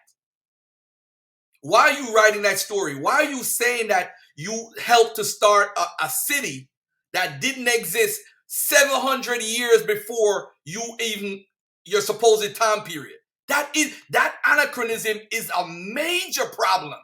Not only minute, it is a major problem to talk about somebody telling a story that's tradition. Abraham, ladies and gentlemen, and if you read Mario Liverani's book, he actually has a theory that I don't even want to say in this debate because I don't want to put nothing out there to help some of these crazy arguments. But anyway, let me get to this right now. Are the 12 tribes historical characters? When you look at Medes as the progenitor of the Medes, when you look at Ashur, who is the eponymous ancestor for the Assyrian god or deity, when you look at Perseus, who is the person who started the Persian Empire, or when you look at Hellene, who is the head of the Hellenistic Greeks, who they say they come from, when you look at Romulus, who Rome said they come from, ladies and gentlemen, when you look at Jacob or Israel, where they say they come from, it all boils down. Guess what? None of these people existed, family. They're all called eponymous ancestors. All these cultures write a history, trace it back to somebody that don't normally exist. So this is nothing new that the biblical writers do. They're just doing what they learned in the norm. They're just doing what they're doing. Think about it, family. Romulus, Helen, Perseus, Ashur, Medusa, all are not real people. The Greeks had a whole station for the 10 tribes. Right here. It's right here. The eponymous ancestors. Look at 508 BC to 307 BC. They talk about the eponymous ancestors and their heroes. It's right here. So now, was Abraham and eponymous ancestors like the Greek heroes? I propose this. Eponymous ancestors are well known from Greek and Latin literature. The ancestral hero Aeolus has 12 children who are the eponymous ancestors of their settlement. Sounds familiar, right? Sounds familiar, doesn't it? Why does Abraham being real matters to my brother Leandre? You know why, Black Lion? Because of Jesus and the New Testament. That's the only reason why he want to debate. Jesus' genealogy has Abraham in it. Jesus claimed that he existed in John 8:58. Jesus said that the Gentiles would have a feast with Abraham. James used Abraham as an example of faith. So if Abraham is not real, it makes Jesus a liar. That's the only reason why he's doing this debate. Because he's sensitive. Oh, they say, oh, they're going to make Jesus out to be a liar. You better beat him up. Why would a real person be attached to fake stories? Let's take a look. The question is sometimes asked whether it is reasonable to assume that Israelites would have told stories about imaginary ancestors. Why would ancient Israelites have accepted traditions about these people if they were not in fact real? The truth is, however, that we have plenty of examples in the ancient world where mythological figures, including divinities, were understood to be real, even though we know that they weren't. They're just following the playbook, family. That's all it is. Ancestor stories. Some scholars theorize that the ancestor stories were created in such a way to connect the origins of Israel with Mesopotamia, Abraham's original homeland, rather than the land of Canaan. That's all it is. That's all it is, family. Let's take a look at examples of these ancestral stories and put them side by side with Abraham. Moshe Winefield, the promise of the land, the inheritance of the land of Canaan by the Israelites. You have a tradition of a man leaving a great civilization and charged with a universal mission. You have Aeneas from Rome and you have Abraham. They both left for a city. One left for Troy, one left for Ur. One stayed in Carthage, the other one stayed in Aram. One reached to Canaan, the next one reached to Asanius, Lavinium. They were destined to rule the world. One had a promise over the whole world. An ethnic tradition later developed into an imperial ideology, a divine promise to a father of a nation. Let's look at another example. Number 2, Jupiter prophesies Aeneas that 332 years will pass before the birth of the twins and the founding of Rome. God promised Abraham that 400 years would pass before his descendants inherited the land, 430. Then you had the promise. Aeneas had a promise. Jacob had a promise. Then you had the pious ancestor, like the Abraham to David imagery. Then you have the Aeneas to Augustus imagery. You had the ancestral gods. Let us consider the motive of ancestral gods transferred to the newly founded site. And by the way, I'm not saying that the Bible writers copied Rome, by the way. And I'm not saying the Roman writers copied the Bible. I'm saying it's a universal story that's told in the ancient Near East milieu. And it's just that the Bible writers follow the script. They just follow the script, the burial place of the founder. These are all different things that you need to connect. Let's look at Sodom and Gomorrah and Ovid. Ovid was written around 8th century AD.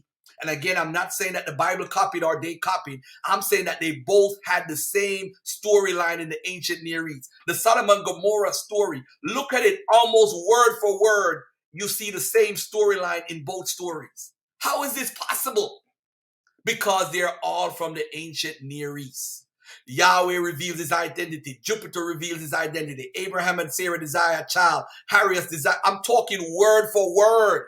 The visitors' divine identities are a secret. The visitors' identities are a secret. Come on. I'm not saying nobody copied from nobody. This Garfield ain't none of that fake scholarship stuff. I'm saying this story was in the ancient Near East. And a lot of different cultures use the same story.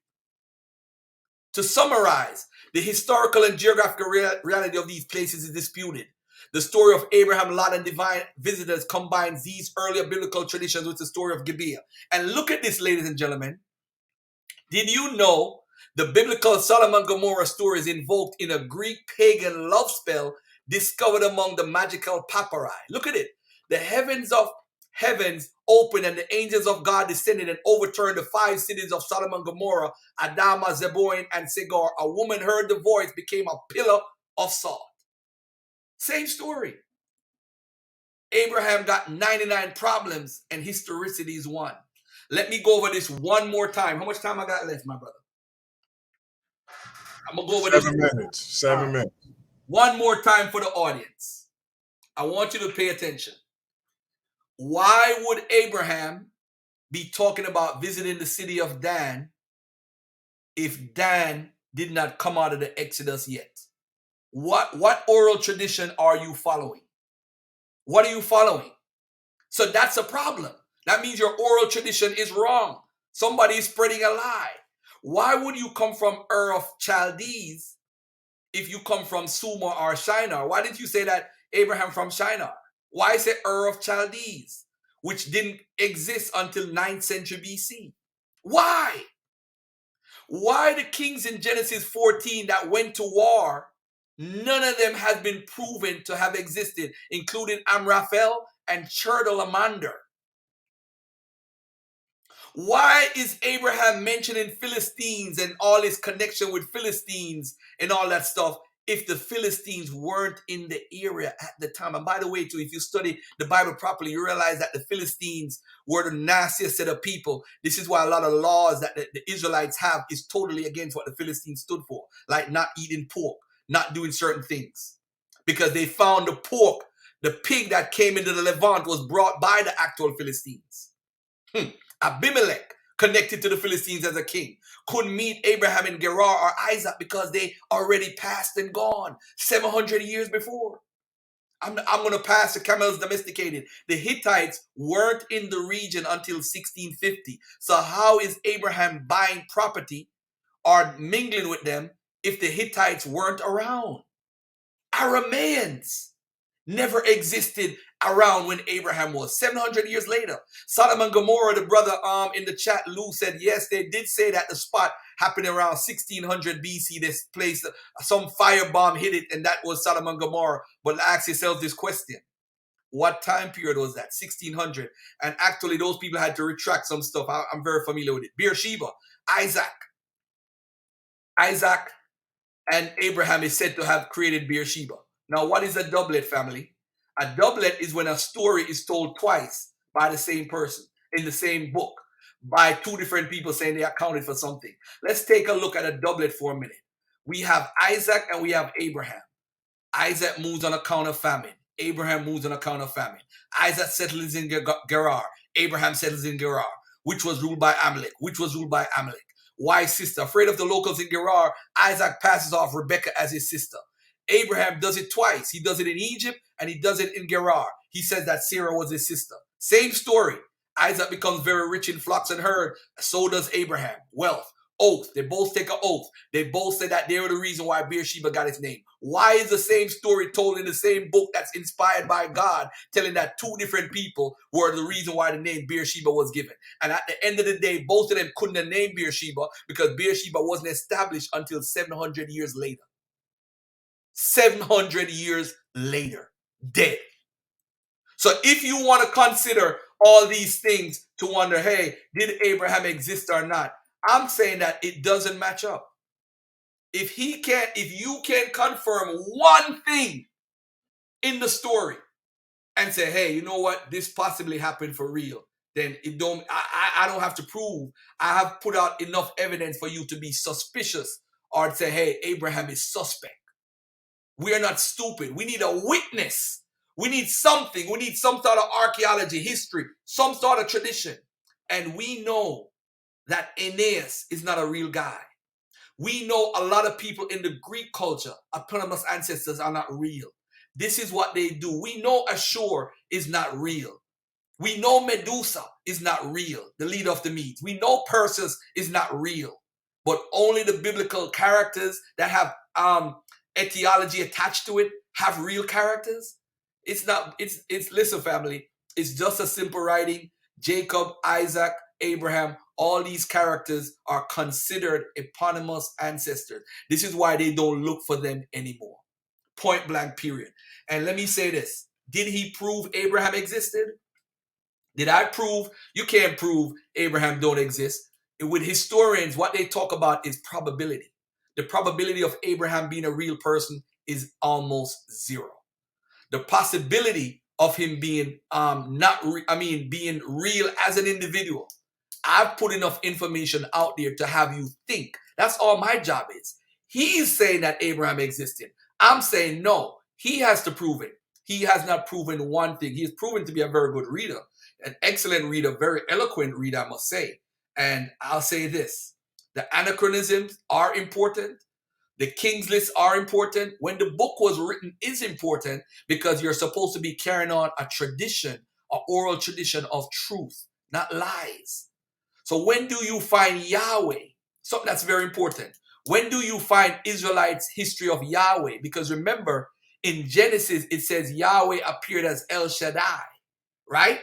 When did that happen? Do we have a record of Yahweh in the 18th century BC, 2000 BC? Do we have Yahweh at all? Records. There's no records of Yahweh with the Israelite until around 9th century BC. So even if you look at it from a deity position, where is the record of this God with the Israelites? You don't find it. All it is a story, family. This is why you have problems proving the Exodus. This is why you don't have anyone, and I'm gonna say this carefully to everybody.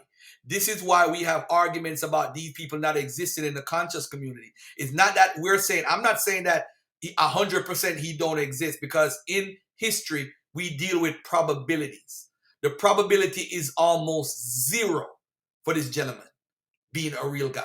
But the only reason why my brother Leandre is here is because if Abraham don't exist and he feels he's superior to us because of this Jesus belief, that means that his religion, Jesus, is a liar.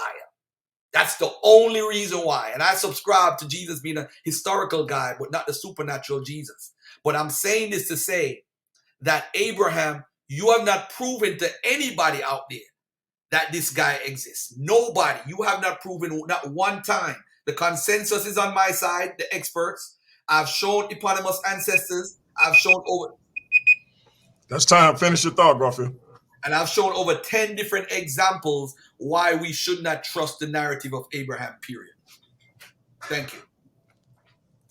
All right. Garfield throwing daggers. Leandre, the Slim Reaper, got out his scythe. We got a fight.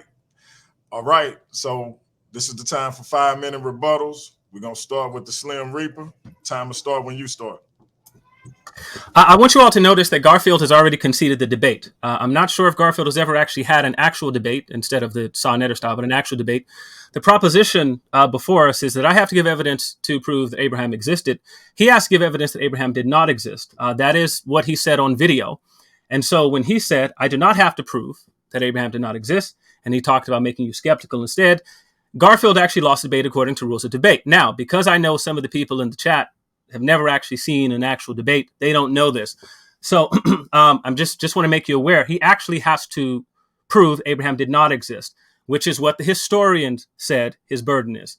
And that was in some of my original slides there, David Fisher, the historian's fallacies, where you actually have to give evidence that not X is the case. You cannot just say that because there's no evidence of X.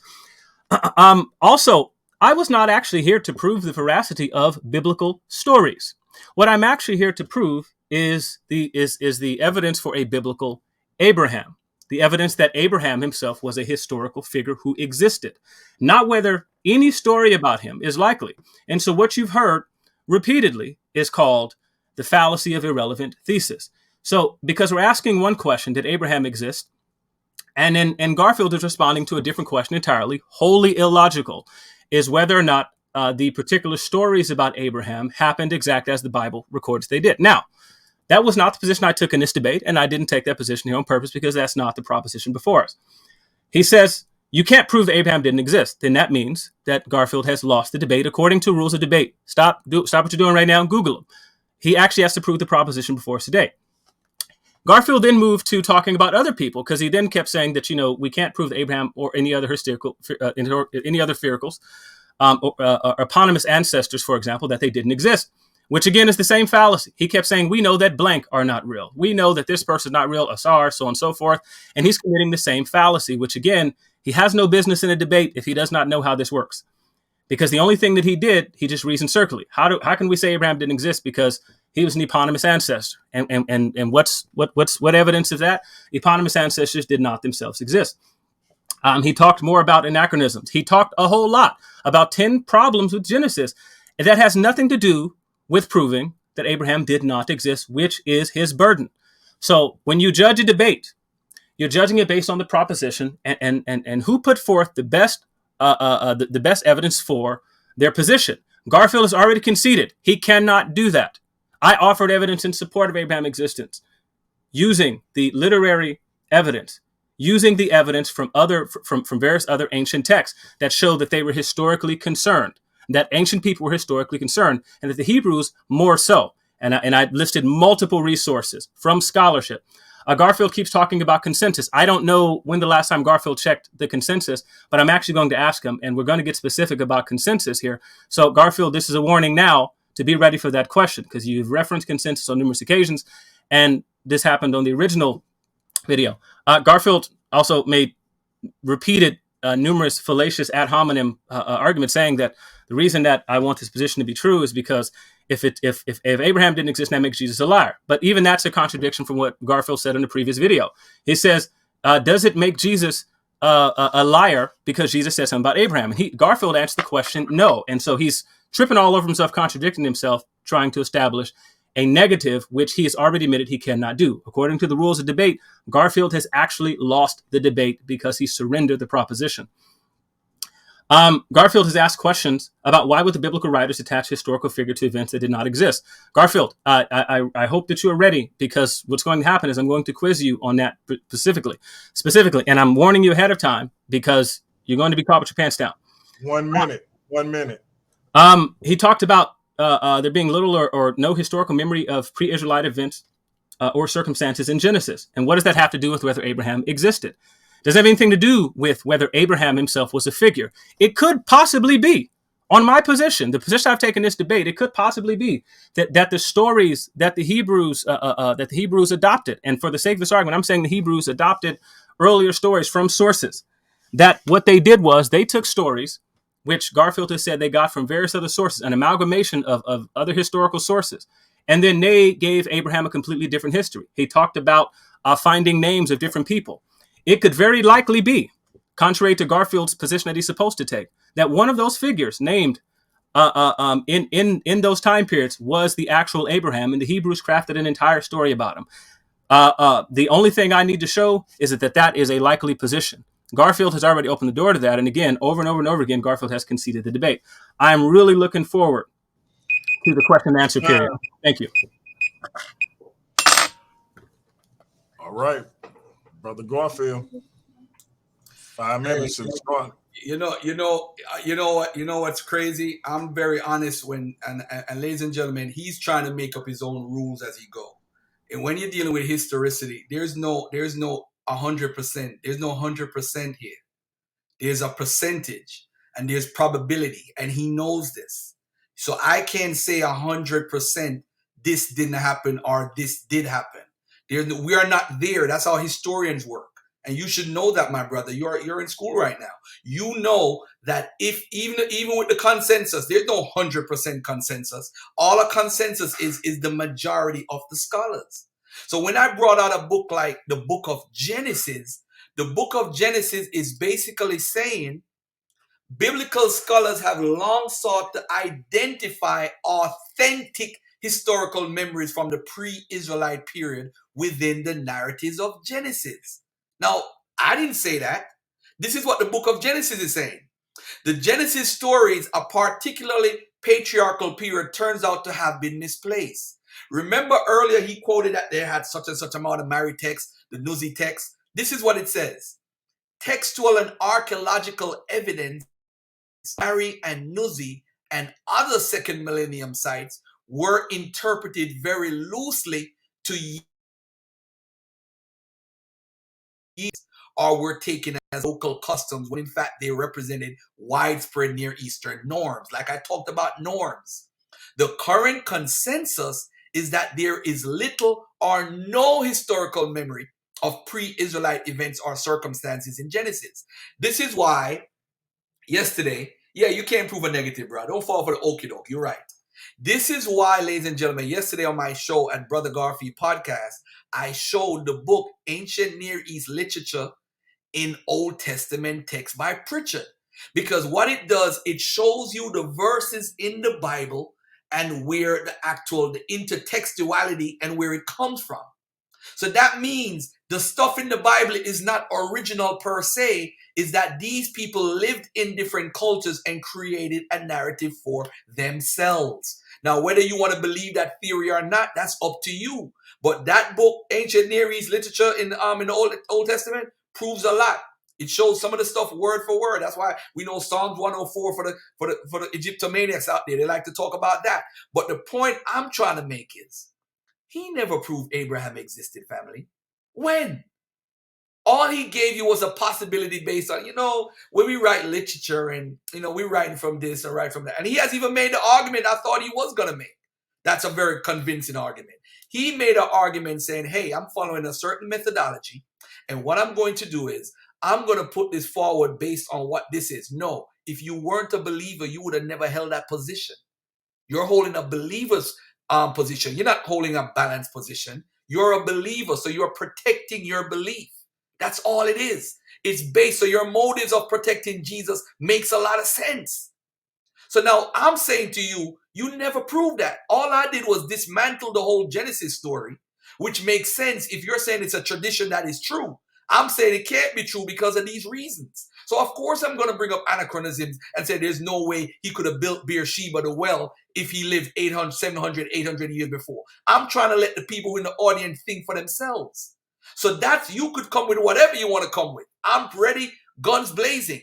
All I'm saying, those 10 things I brought up, he cannot respond to them because it proves that the narrative in itself is based off fiction. Hence, if it's a fictitious narrative, why are you attaching a real person to a fictitious narrative based on the ancient Near East milieu and the history of eponymous ancestors? You can say, hey, Abraham falls into this one. Abraham is just a popular name.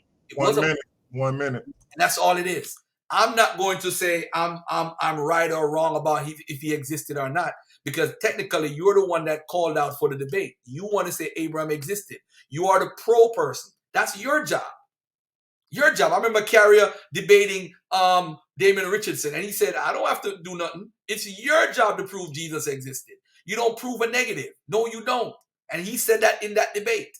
So if you're quoting Carrier, I don't know if he said something else another time, you can't prove a negative. You can't. So if you're trying to fool the people into saying, hey, support me because this and that, no, my brother, the game time is over. Garfield is a different breed. So again, if you're interested to be the voice in my ebook, oh, I would love that. But at the end of the day, you have not proven anything today at all. Sign me up, by the way. That's what's up. I'm out. That's it, brother. That's time. Although he jumped in and interrupted me, but it's all good. It's all good. We have no disrespect or nothing. So that's what's up. Yeah, it been a real good dialogue so far. No disrespect whatsoever. Let's see if we can keep it that way on this Q&A. So we got 7 minutes. Leandre, you're gonna ask Garfield. You have 7 minutes to ask Garfield a series of questions. Garfield, you're gonna answer as many of them as you can within that 7 minute time frame. Leandre, the time will start when you're ready to start. All right. Garfield, what is a consensus in scholarship?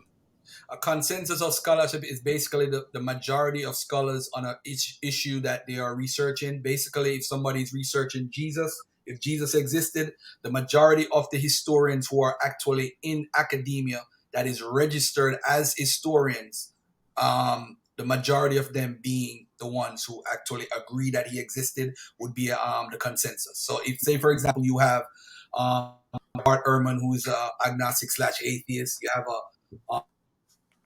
a Craig Evans or whoever else who says Jesus existed, those are the people who are known scholars who basically say, hey, Jesus existed. For the people who say he don't exist, the only person that people actually recognize is actually Dr. Richard Carrier. There's really not much out there to say, hey, he don't exist. Although there are people out there, he's the actual main one who pushes that Jesus don't exist. Okay. And when was the last time you checked the consensus on the issue of Abraham's existence? I think like around probably 6-7 months ago. Okay. And what was it the one you cited about there being little or no sort of historical connection to the past? Is that supposed to be related to the question of Abraham's existence? Yes. Okay. So how? Okay, let me ask you a question, because you made the point. You asked why would they connect the story of Abraham with sort of events that didn't happen? Are in the scriptures, are the places that they list, are those accurate places? Not accurate places as far as what? Did the places exist?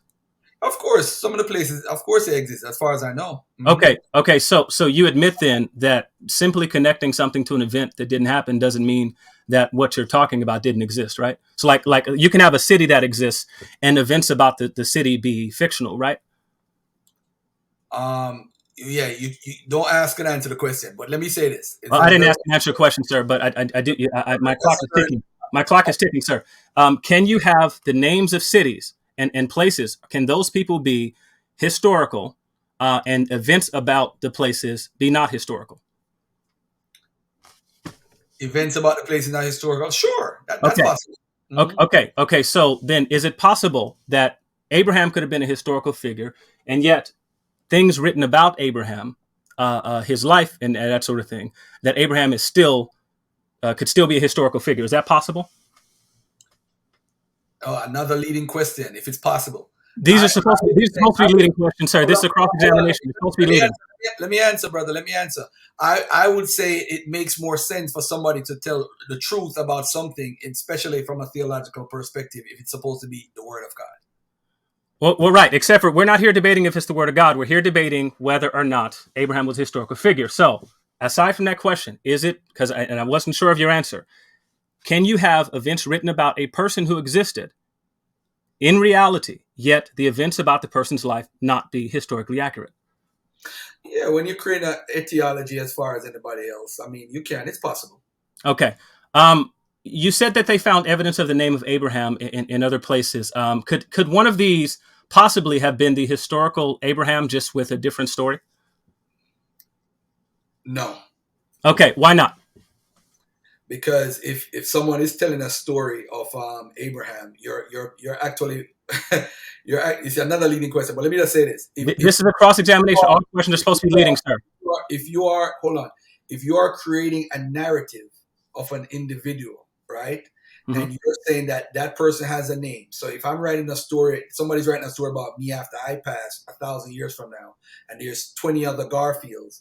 So you're basically saying that this Garfield could attach me to one of those Garfields. That's not me. Right, except for you still haven't answered my question. What's the methodology for determining that Abraham? No, hang on, sir. This is my question after time. My clock is ticking.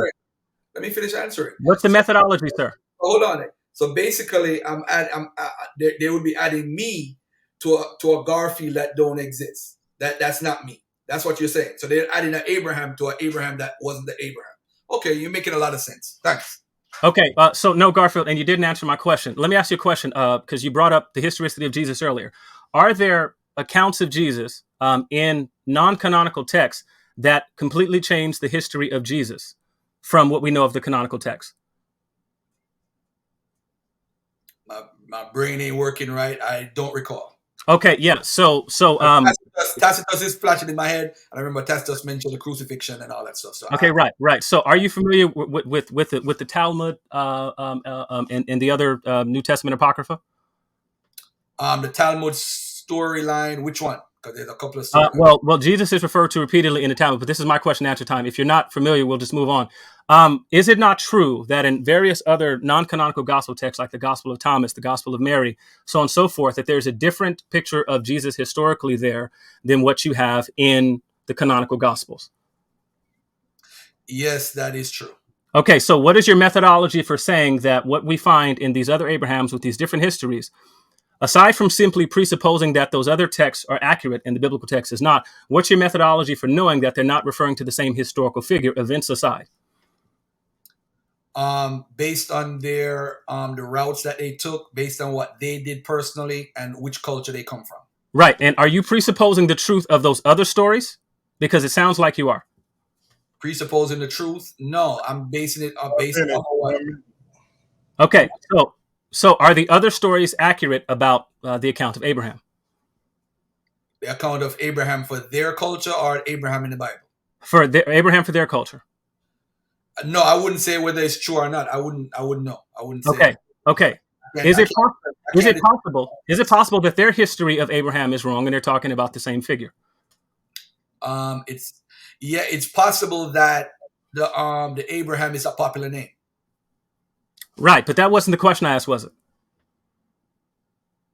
It's possible that Abraham, those stories are true, and Abraham in the Bible is false. Right. So, is the converse true? No. Okay. So the converse is not possible.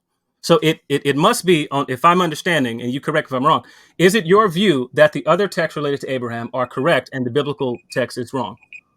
That's time. Finish the thought. Well, that's up to following a proper methodology and make a determination, but we can't say yes or no to that. Thank you. All right, good job, bro. I appreciate that. All right, so my turn now to ask the questions. Yes, sir. Time will start when you start. All right, can you give me a particular evidence that you actually pointed out during this dialogue between us today? I wouldn't even call it a debate, a dialogue that we had today that proved in your mind and convinced you that Abraham is real. Well, yeah. So first, I think that there's a problem with your question because I think that you're misusing the word proof. I've given evidence that Abraham existed, which leads to a necessary conclusion. One of those is the textual evidence, the presence of the creeds in the text. I used the methodology that you had laid out in your original video that sparked the conversation we're having here today. We're talking about understanding the particular literature of the biblical text. And so what we see when looking at the biblical text is that the writers intended it to be history.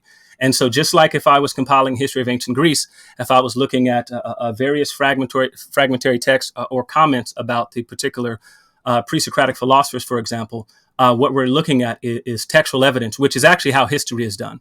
So I'm looking at historical documents, which is my argument that the Bible is. Okay.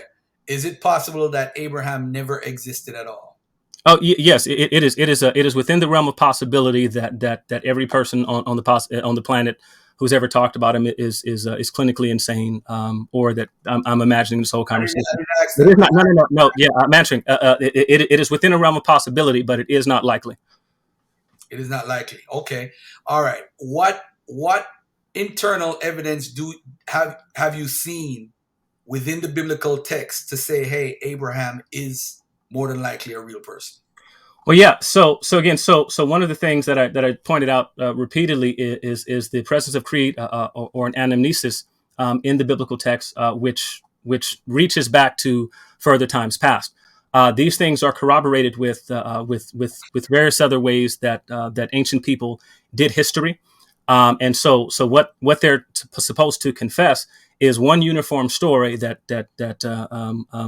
of starting with the promise of Abraham, leading to their present condition and everything going on in the future. So what we have there is a historical statement that this is what we believe happened. It's the same. It's the similar formula that we get in 1 Corinthians 15 related to the existence of Jesus and the resurrection. You still see that creed, which tells you the way that the Hebrew people, what the Hebrew people believed about history. Is it true that would you agree that Abraham fits? Is it possible Abraham could fit the eponymous ancestor title more? Is it more evidence to prove that he's an eponymous ancestor than an actual real person? Yeah, well, so the thing is, I reject the notion of an eponymous ancestor, and I think that, and that's one of the things I tried to point to about, I think Skillman is his name, but he excavated sites related to ancient Troy, and they thought the same thing about King Manoah, who they named the Minoans after. That was a position that was held particularly about him as well. But so I reject the notion outright that we can declare that they're eponymous ancestors. So I don't think that fits. Okay. All right. What about as far as Abraham and the internal evidence that you talked about as far as writing? Would you agree that there is some sort of bias at times regarding looking at evidences, especially internal, seeing that there's not much follow-up or additional sources to agree with the internal?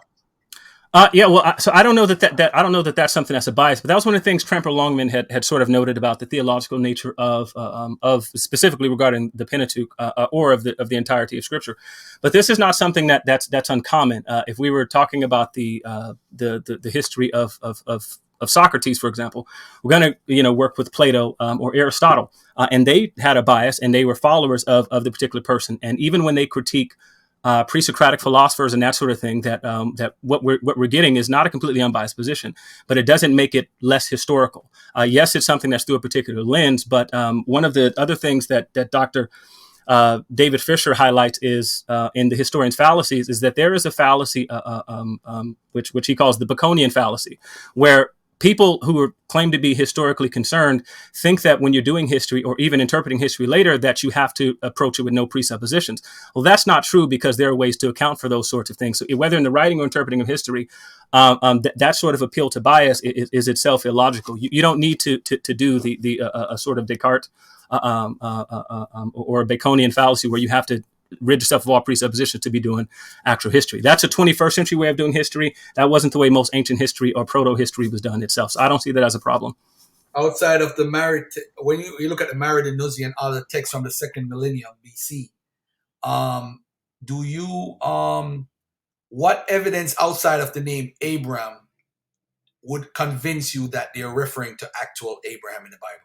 Well, yeah, well, so one of the things dealing with proto history, you're obviously going to be dealing with scant sources. So one of the things that's convinced several scholars that I know of, and I would also challenge your notion of consensus that you talked about repeatedly. But one of the things that's convinced numerous scholars is how well the particular story fits within the framework. And so you have Abraham as a semi-nomadic pastoral sort of living a semi-nomadic pastoral sort of lifestyle.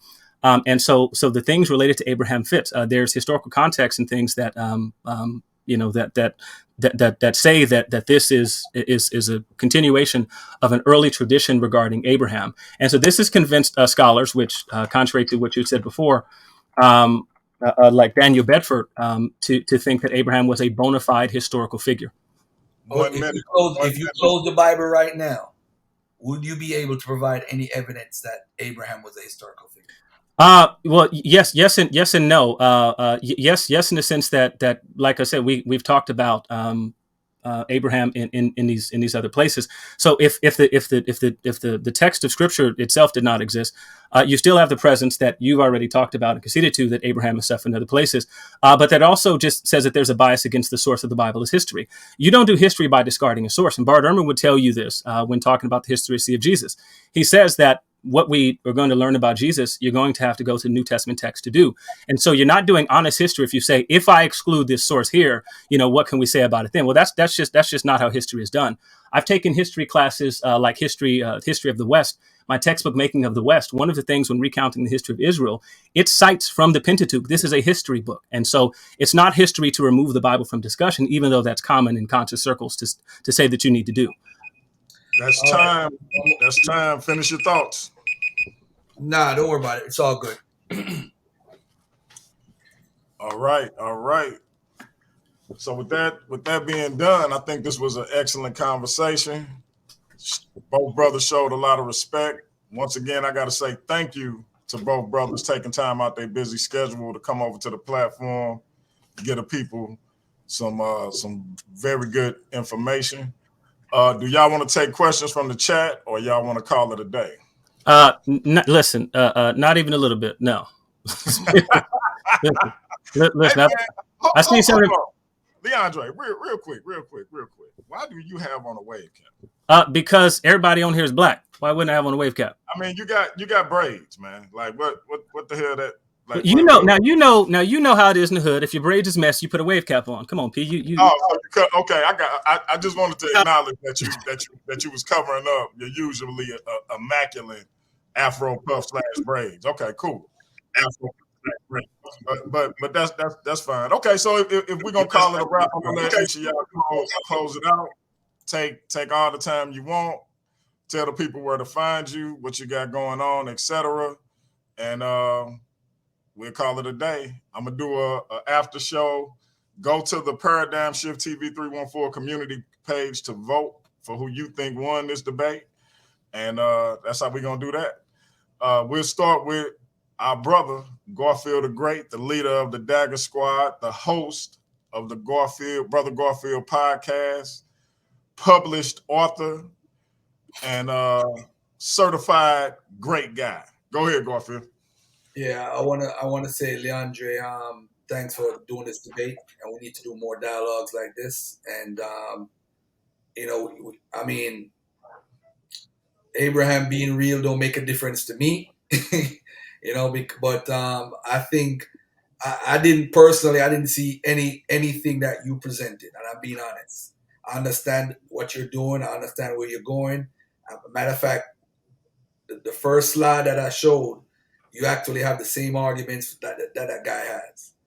And I say this, with all of that, suppositions of this happening or nomadic people did this, it is a very hard task to prove that Abraham existed. I don't even think it's possible somebody could actually prove it based on what we have now. Maybe with the Elamite find that they have in archaeology, maybe now with that being deciphered, you might find evidence of those kings coming down to the Levant area, and that could possibly be proof of some sort of connection or truth to Genesis and all that stuff. But that's it for me. Peace.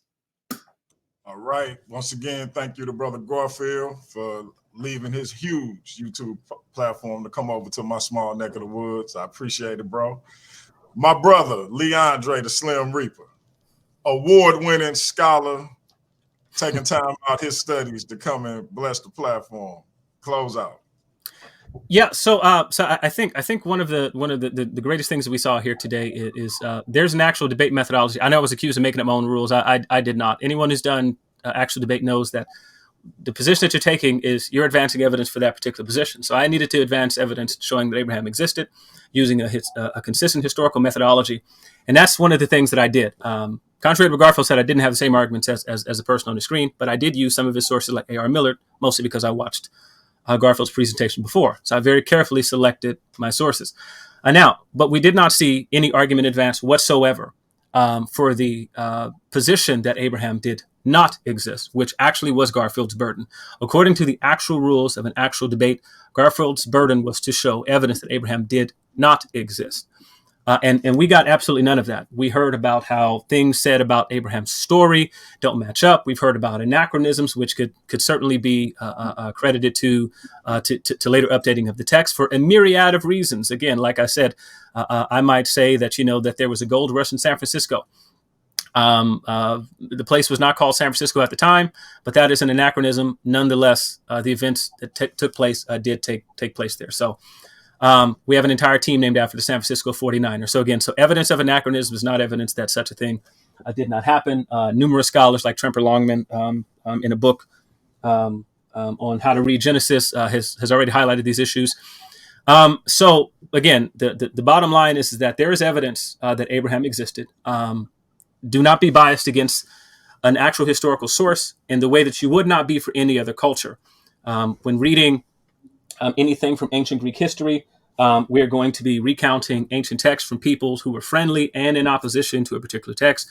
You don't find many neutral texts people do in history because that wasn't 21st century historical format. You actually wrote from a particular position with all of the stuff, and so that doesn't make a source non-historical. I didn't even go into various other things, which I won't mention now because it would be improper. But there was so much more that I could have went into. But on the whole, the biblical text is something that can be used to check for historical veracity. You can read the text of Scripture as literature and still walk away with evidence for Abraham's existence. And so, what we need to do is employ a consistent methodology, like we would examining Greek history, ancient Kemetic history, ancient Roman history, so on and so forth. And when we talk about figures that existed in proto-history or prehistory, as some other people call it, we recognize we're going to be dealing with scant sources, but that we can still say some things positively about figures who lived and existed, and appealing to bias is not evidence that the people didn't exist. Thank you all for your time and watching. Thank you to Low Down Dirty Shame for letting me on this channel. The brother took out the time and he let me on here. And so anyway, I appreciate you, P. I appreciate you, Brother Garfield, for the respectful dialogue. No doubt. Hey, Dre, let me ask you a question. And not to get too personal, but do your wife do your hair? Yeah. So in addition to making her lift books on a regular basis, hand them to you, you make that woman do your hair. Salute to Leandre's wife. She is a saint. Shout out to you, sis. She far too good for me, I tell you that. That's all. I thought my wife was a saint. Okay, but I just because I'm looking, I'm like, I bet she do his hair. But I appreciate y'all, brothers, man, and sincerely, like I said, taking the time out. I know y'all had other things y'all could have been doing, but coming to get the people this information and doing it on my platform, salute. And like I say, we're gonna do an after show in about 10 minutes. Y'all come back and join us. And once again, salute. Garfield's a busy man. He got to go. Well done. Well done. I'm actually free for the next 12 minutes. So if you do it within 12 minutes, I'm good. Okay. Yeah. Hop back on. All right, cool. All right, no problem. Send me the link. All right. Will do. All right, family. We'll be back in a little bit. I got to pour me a glass of Hennessy. We'll be back in a little bit. Peace. Good job.